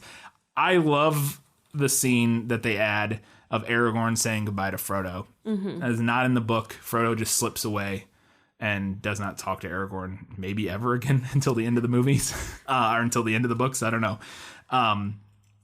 And I love that goodbye. And that's where he says, I would have gone with you to the very end into the fires of Mordor. Yeah. And it reaffirms to us the type of person that Aragorn is. And it gives them a nice moment because they are, and we've talked about this, that the movie chose to focus primarily on those two as our two main protagonists. It is Frodo's story and it is Aragorn's story. Yeah. Primarily. And I like that. I just really like that moment between them. And then at the very end, I love that when Sam finally gets down, he runs down. The same thing happens in the boat. He runs down into the water and tries to swim after the boat in the book and in the movie and starts drowning because he can't swim. And they mention in the prologue actually that hobbits are not swimmers. But Frodo pulls him out of the water, and I like in the movie he just pulls him up into the boat. In the book, they like go back to the shore and it doesn't matter. But in the movie, they recall or they touch back on the line that he said earlier in the book and in the movie, which is he said, I made a promise to Gandalf. He said, don't you leave him, Samwise Gamgee, and I don't mean to. And he says that earlier in the movie, and he says it earlier in the book. Mm-hmm. But then he doesn't repeat it at the end of the book, but he repeats it again here, and I think it just really drives home Sam's commitment. Yes. And why he's so committed to staying with Frodo. And I think that whole conversation between them just works better in the movie than it does in the book. Mm-hmm. So. I think, and we'll discuss this more in more detail in our Two Towers episode, but I think it was a smart choice to move the battle with the Uruk-hai and Boromir's death and Merry and Pippin getting taken to the end of this Fellowship story. Of the movie, yeah. I'm assuming it's at the beginning of the Two Towers. It is. I haven't read Two Towers in years. Yeah, I don't know all of the details, but it absolutely is. Yeah. Boromir dying and them fighting some Uruk-hai definitely takes place at the beginning. Yeah. I don't know, again, all the details of it, but they moved that to the end of this one. And I think it gives us a much more finished final... it gives us the final action scene, where they get to fight a bunch of orcs. It sends us out on both a low and a high note with Boromir dying, but not all hope being lost for our protagonists as they set off to try to rescue Merry and Pippin. It gives us a sense of mystery of what's going to happen. Mm-hmm. Whereas if we just kind of just follow Frodo like the book does and don't know what happened with, because we just don't know what's going on with Aragorn and them. Know. We're just following Frodo. We don't know what's happening with them. We would be like, what? Why are we not? Yeah, we're just abandoning the other characters. Creates a better tease for the next story, and just gives us a nice wrap up with all of our characters in this one. So yeah. All right, that was it for Better in the Movie. Let's do the movie Nailed It so we can get to this final verdict because this is already pushing 3 hours.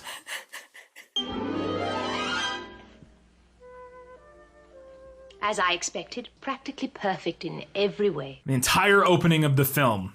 The movie nailed it. Yeah. The feeling of the Shire.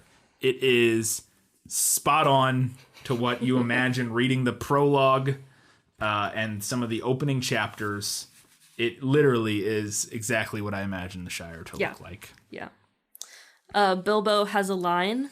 I feel thin, sort of stretched, like butter scraped over too much bread. Yeah. And that is verbatim straight from out the of book.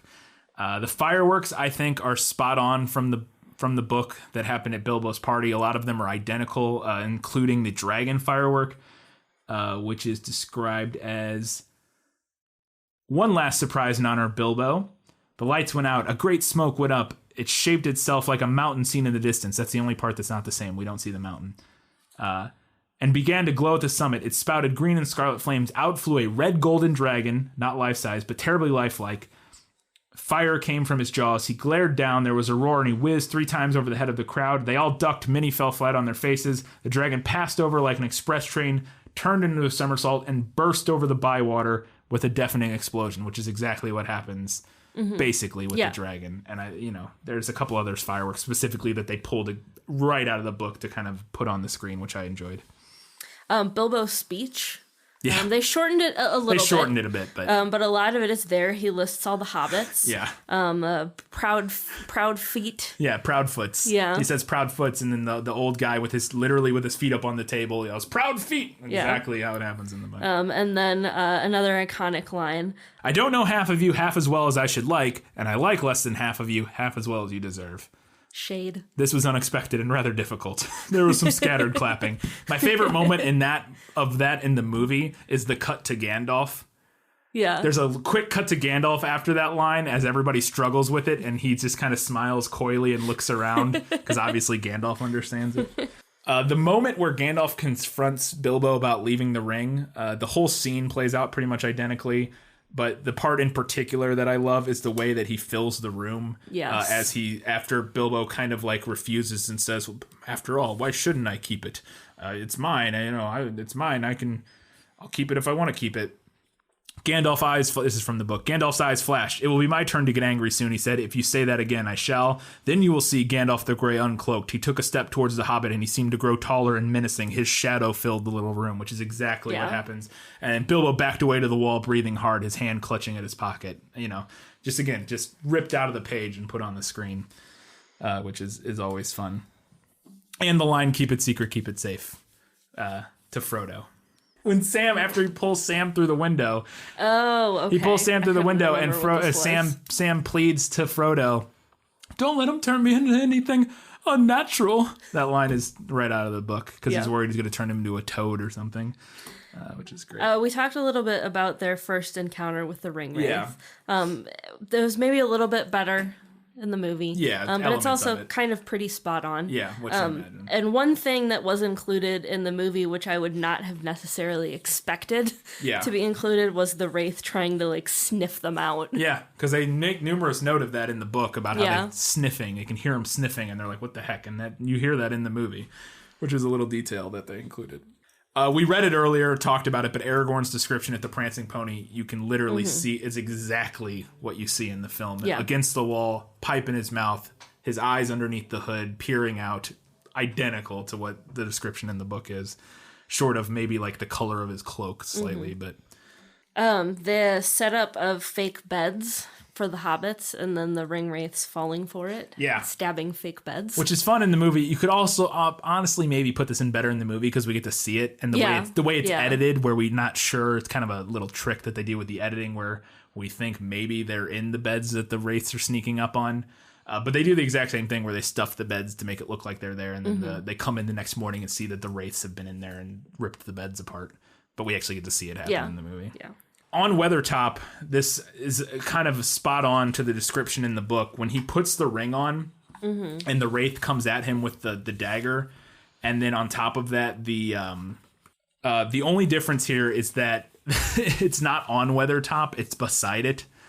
And now the reason I think they did that they moved it to the top of Weathertop is because we don't get the battle with Gandalf there. Yeah. So Gandalf fights him on top of Weathertop. And I think if we had that fight, maybe they move this somewhere else. Yeah. But since we didn't, I think they're like, we want this set piece on Weathertop because it's this cool, old ruined fort. Instead of having it in the hill on the ground beside it, it just makes more sense.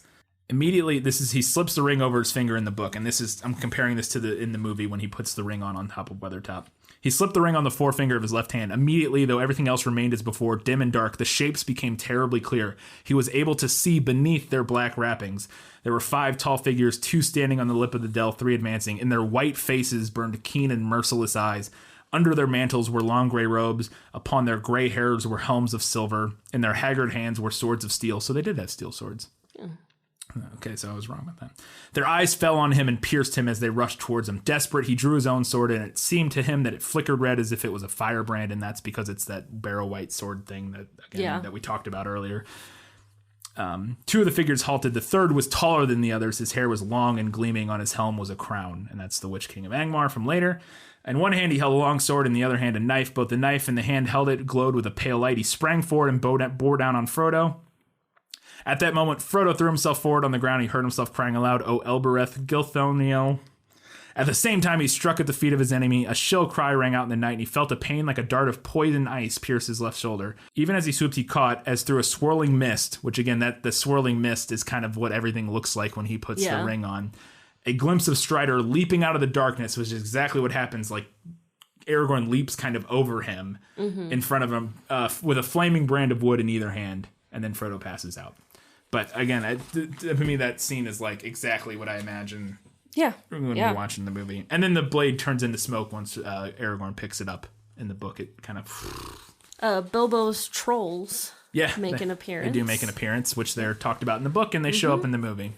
I think they're more so in the extended version. I'm not sure if they show up in the regular cut. They might. I don't know for sure about them. This is a little thing, but when Frodo's on the horse, Glorfindel turns to the horse and says, "Norlim Asphaloth," which is what Arwen says to the horse when she's riding it. And the horse's name is Asphaloth, and I believe, I would have to guess that Norlim probably means like make haste or something like that.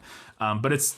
Giddy up. They use a lot of the exact elven phrases at different points throughout the book, and again, it's just little details that just is nice to have. Like, just use what they wrote.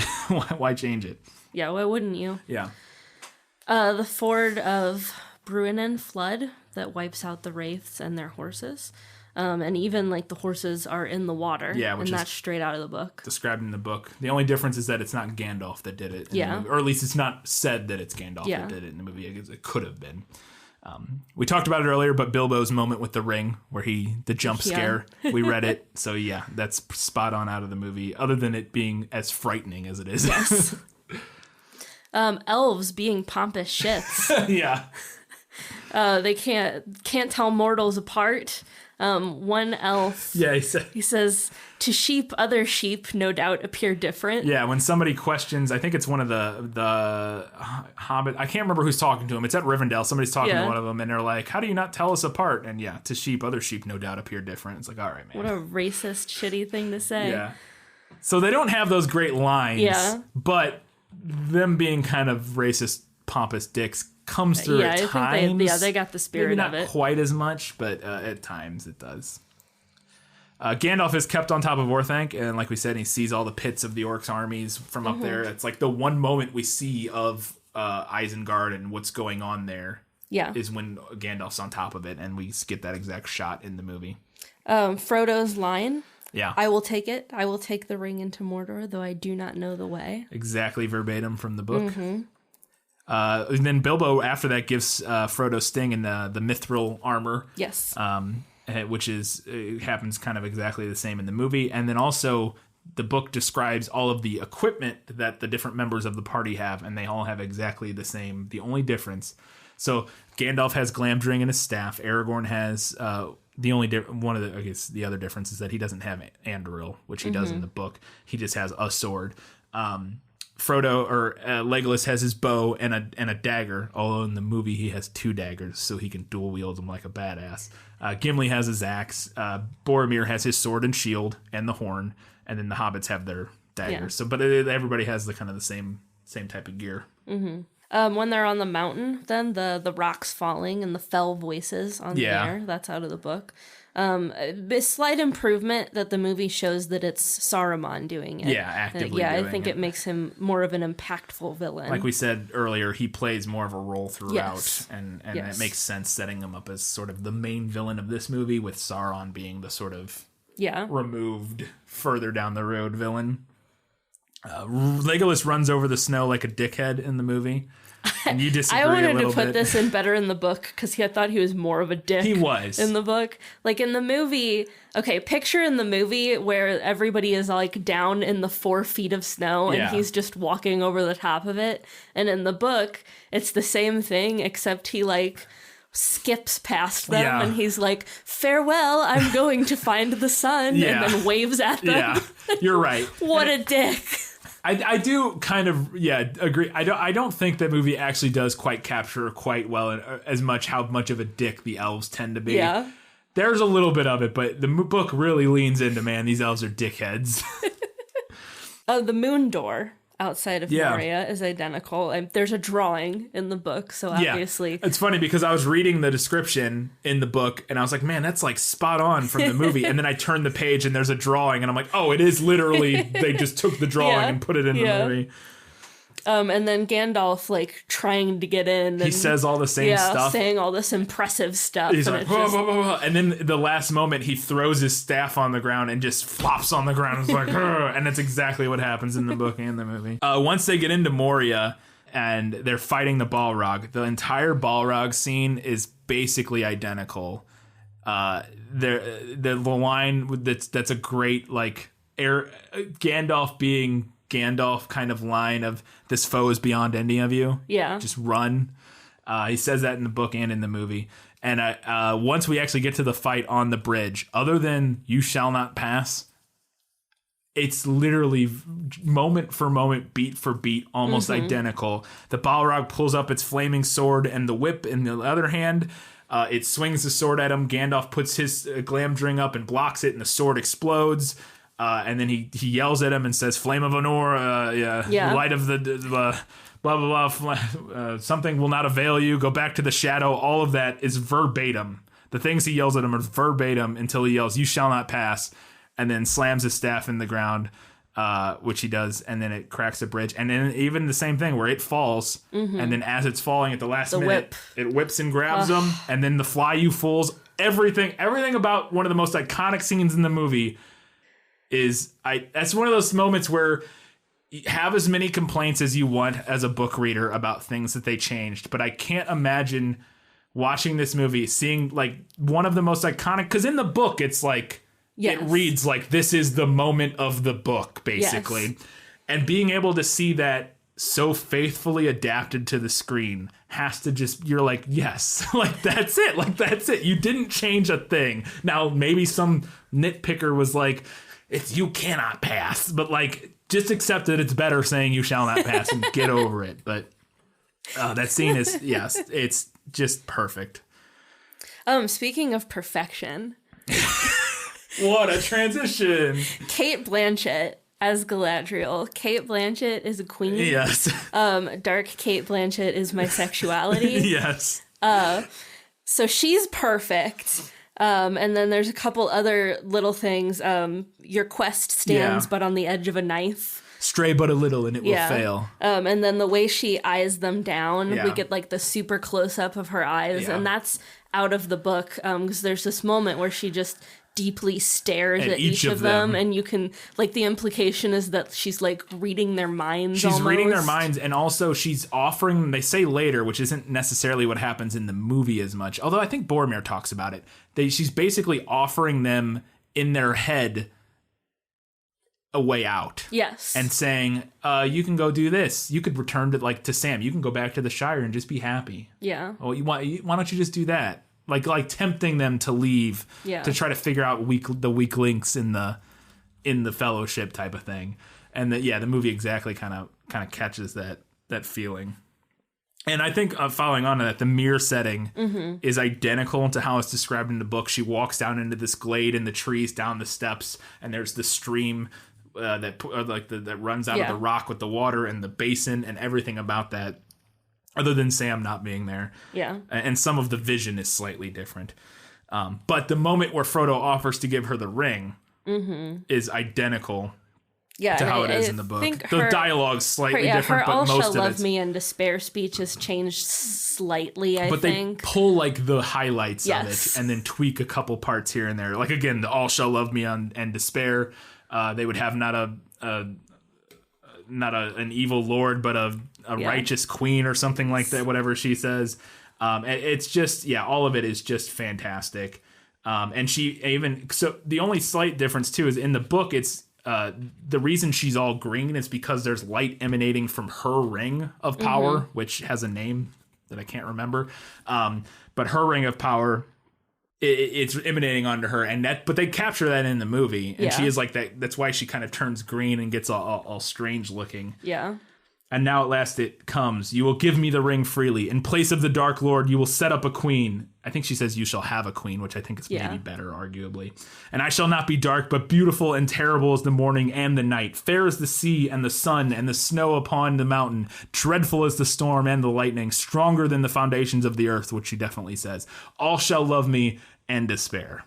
Which, yeah, that's a great line. And then she kind of falls back down from that, and she says, I passed the test, I will diminish and go into the west and remain Gladriel, which again is exactly from the book. So, and we see the eye finally. Yeah. In the book, he sees it in the mirror, whereas we've kind of been peppering it throughout in the movie, which I think is a good choice to kind of repeatedly kind of hit that and set that up as this impending scary thing.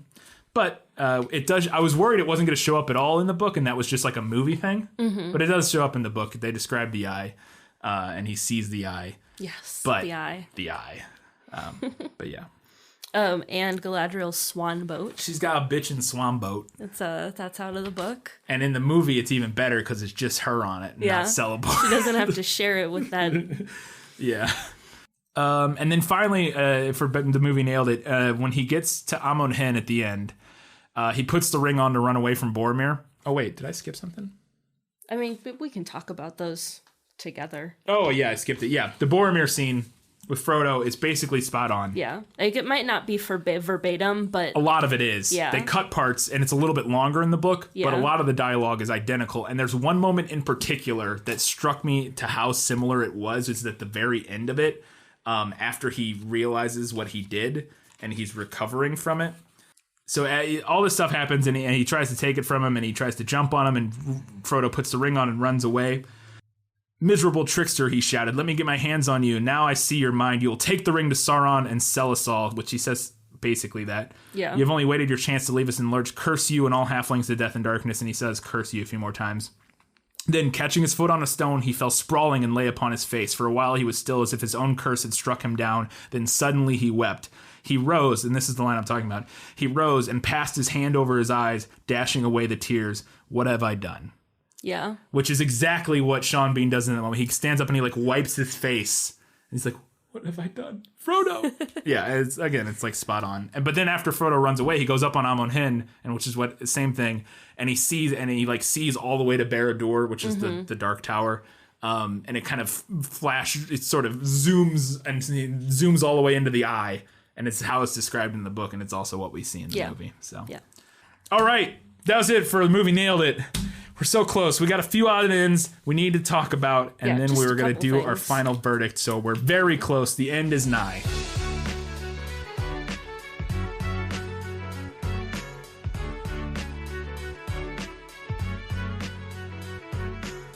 So hobbits give everyone else presents on their birthdays. This is a good tradition, and we should do this instead of getting presents. You have to buy more presents, but you get more presents.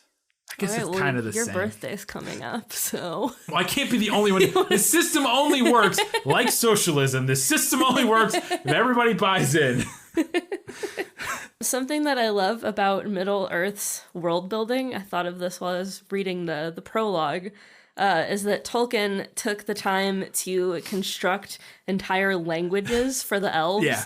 And then all of the hobbits' names sound like he tossed country-sounding words into a hat and then pulled them out and combined them together at random. It literally, Bulger's...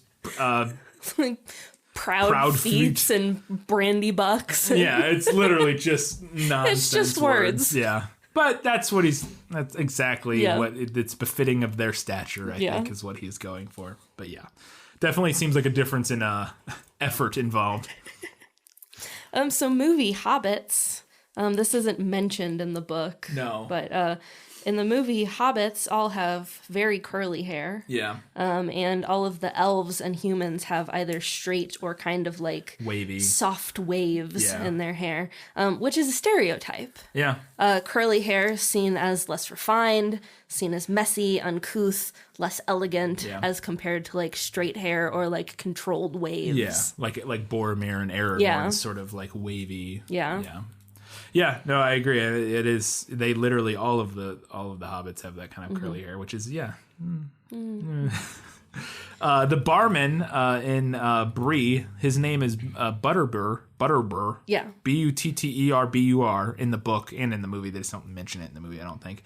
And I looked up, I was like, is butterbeer a thing before Harry Potter? Is that just like an old world thing? And I couldn't find anything. Yeah, I don't know. So it seems very likely to me that J.K. Rowling may have giving us a nod to the innkeeper, the barman in Lord of the Rings by having butterbeer being a drink in Harry.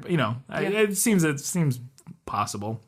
And also, this is mentioned only in the books and not really in the movies. Is that there's this thing called the black? It's only mentioned once in this book too. The black breath, where the wraiths or the ring wraiths seem to be able to like make people faint by like breathing or like. Near them, which reminded me a lot of Dementors. It was just a couple little things of very obviously overall the ring wraiths are very which is not that they're even original remotely. It's sort of your traditional Grim Reaper death style incarnation of death type of thing. But they're very very similar to Dementors in that regard with the way they kind of sow fear and that sort of thing, and also the breathing and making people faint type of thing. Oh, there's a little moment in this book that stokes the Sam and Frodo /fic, and that's after in Rivendell, Sam runs into the room after Frodo wakes up and strokes his hand. At that moment, there was a knock on the door, and Sam came in. He ran to Frodo and took his left hand awkwardly and shyly. He stroked it gently, and then he blushed and turned hastily away. Like, that's... Hello, Sam, said Frodo. It's warm, said Sam. Meaning your hand, Mr. Frodo. Now, if you notice, though, in the movie, he does that. He doesn't turn away, but he runs in and he grabs Frodo's left hand, which I thought was funny. So this story is like the ultimate my family member left me cursed jewelry story. It is the original. I don't know if it's it's not the original, but it's definitely the ultimate cursed jewelry story. So one thing we noticed. I felt like a child when I realized this. We're watching the movie and it gets to the part in there Lothlorien after Gandalf dies and the elves are singing, and this happens in the book as well. A lament of Gandalf. And Sam hears this and then writes a verse of his own song. Or Frodo writes his own song, and then Sam adds a verse. In the movie, we just hear Sam's verse.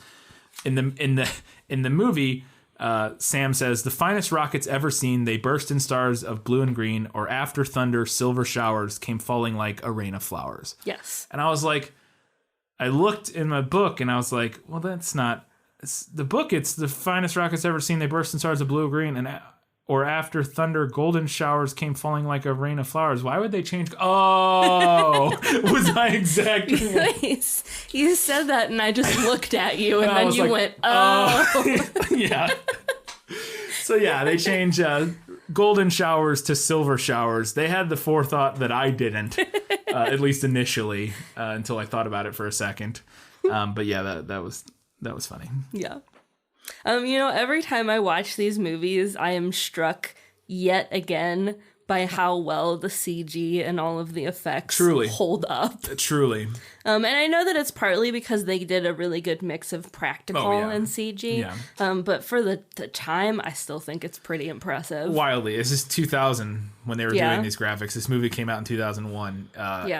It looks fantastic. There's a couple that are... Yeah, there are moments here and there where it's kind of like, okay, I can tell that that's an older person tech. in front of a green screen that doesn't look ideal, but like by and large, like, and I think we mentioned this when we talked about The Sorcerer's Stone, which came out like close to around the exact same year. I think 2001, the same year. But in The Sorcerer's Stone, there are definite moments where you can see like holy green screen. That did not hold up quite nearly as well. Yeah, this one, because there's even moments that like. Yeah, I mean, it's Weta. I think Weta also did the graphic or did the CG work. I'm not sure who did it. Goodness, but yeah. It's fantastic, and it holds up really, really well, other than a couple shots here and there. Yeah. And it is because they do the thing right where they blend they blend a lot of practical shooting with a little bit of CG, and they supplement in ways that really that's how you do CG well, to where people don't even realize a lot of times how much CG is in movies. Yeah. And they only notice it when it's bad. So Yeah. they're always like, CG is ruining movies. It's like, no, it's making a lot of movies really good. You just don't notice a lot of times when it is CG. All right. That's it. All right. We're really right at 3 hours. So this is perfect. You have It's time. to say. It's time for the final verdict. Now, are you ready for your sentence? Sentence? But there must be a verdict first. Sentence first, verdict afterward. Do you want to go first, or do you want me to go first? I'll go ahead and go first. Okay. I think you went a little more in depth than I did. I did a little bit. Because you had yours written, and then I was like, I'll keep mine short. Yeah. Because yours is like a page long. Yeah. So I liked this book a lot more the second time around, which is something that you mentioned as well. And it is a breathtaking study in world building. Middle Earth feels real, and it feels old. Not just lived in, but lived in for generations upon generations upon generations. Now, that being said, I do think that the book has a lot of pacing issues. It takes a long time for things to get rolling, and even when they do, a lot of the text is eaten up by extended description and histories and asides about various different things. Like I said, world building. Yeah. Now, the issue with that, I think, is that it creates a story that's only for a very specific type of reader. If you enjoy dense world building, then you will like this book. If you don't, then you will be bored to tears by almost every chapter. Yeah. And the movie cuts a lot. That is true. Does the movie create a world that's quite as full and rich as the book? Maybe not. But to me, where the movie succeeds is that it conveys the story, themes, and the messages of the book while still doing a pretty dang good job of that world building. It's maybe not as layered as the book is, but Middle Earth still oozes off of the screen. So for those reasons, I have to give it to the movie. I immensely enjoyed my reading of Fellowship this go around, a lot more than I did the first time 15 years ago. I think it's probably for no small reason because I'm older, I'm more patient, I'm smarter than I was. I think that makes sense. But I also think that my intervening years of watching these films dozens of times has made this read through way more interesting for me. I don't feel like I was doing homework trying to remember every name and location and historical event that Gandalf mentioned in the Council of Elrond in case they were important later on. I caught little things here and there that I never would have noticed years ago. Aragorn's song, Pippin becoming Thane, Gandalf's reference to the battle with the necromancer, and Merry literally writing the book on pipeweed. I also enjoyed the leisurely pace of Tolkien's writing and his underappreciated sense of humor. You get to revel in the world. Middle-earth lives and breathes on the pages, and it's truly a pleasure to take in. On the other hand, this movie puts our main protagonists, Frodo and Aragorn, into sharp relief.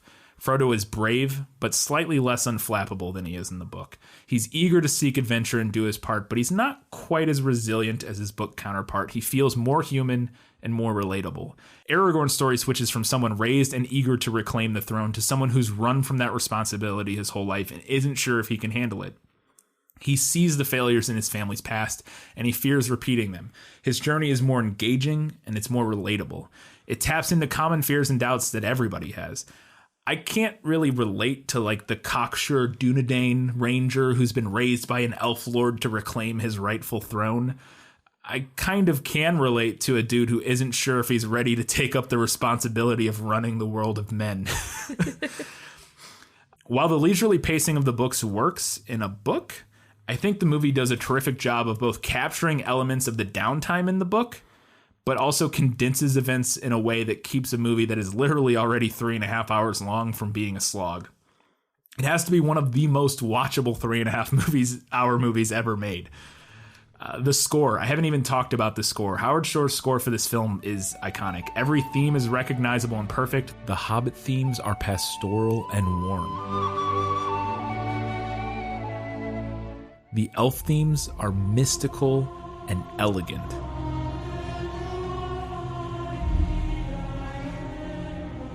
The men's themes are epic and grand.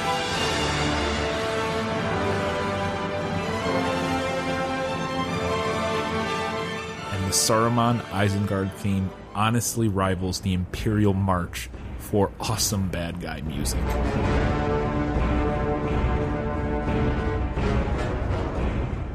There's almost no way to compare these books to the movies. Even though we just spent 3 hours doing that, there's really almost no way to do it.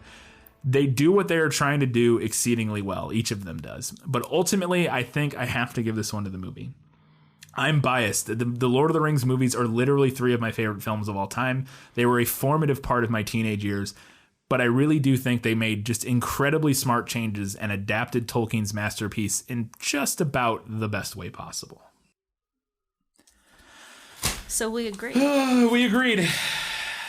I'm sure people won't. Some. Yeah. But other people will. People love these movies. And even people who've read the books and really like the books, also a lot of them like the movies. They're not as controversial as many adaptations, but there are elements of them that are. And I think we did an okay job covering some of those as best as we could, not having read the next 2 books, because there's obviously important things that could change how we feel about how certain things were handled. But we'll get to that when we get to that.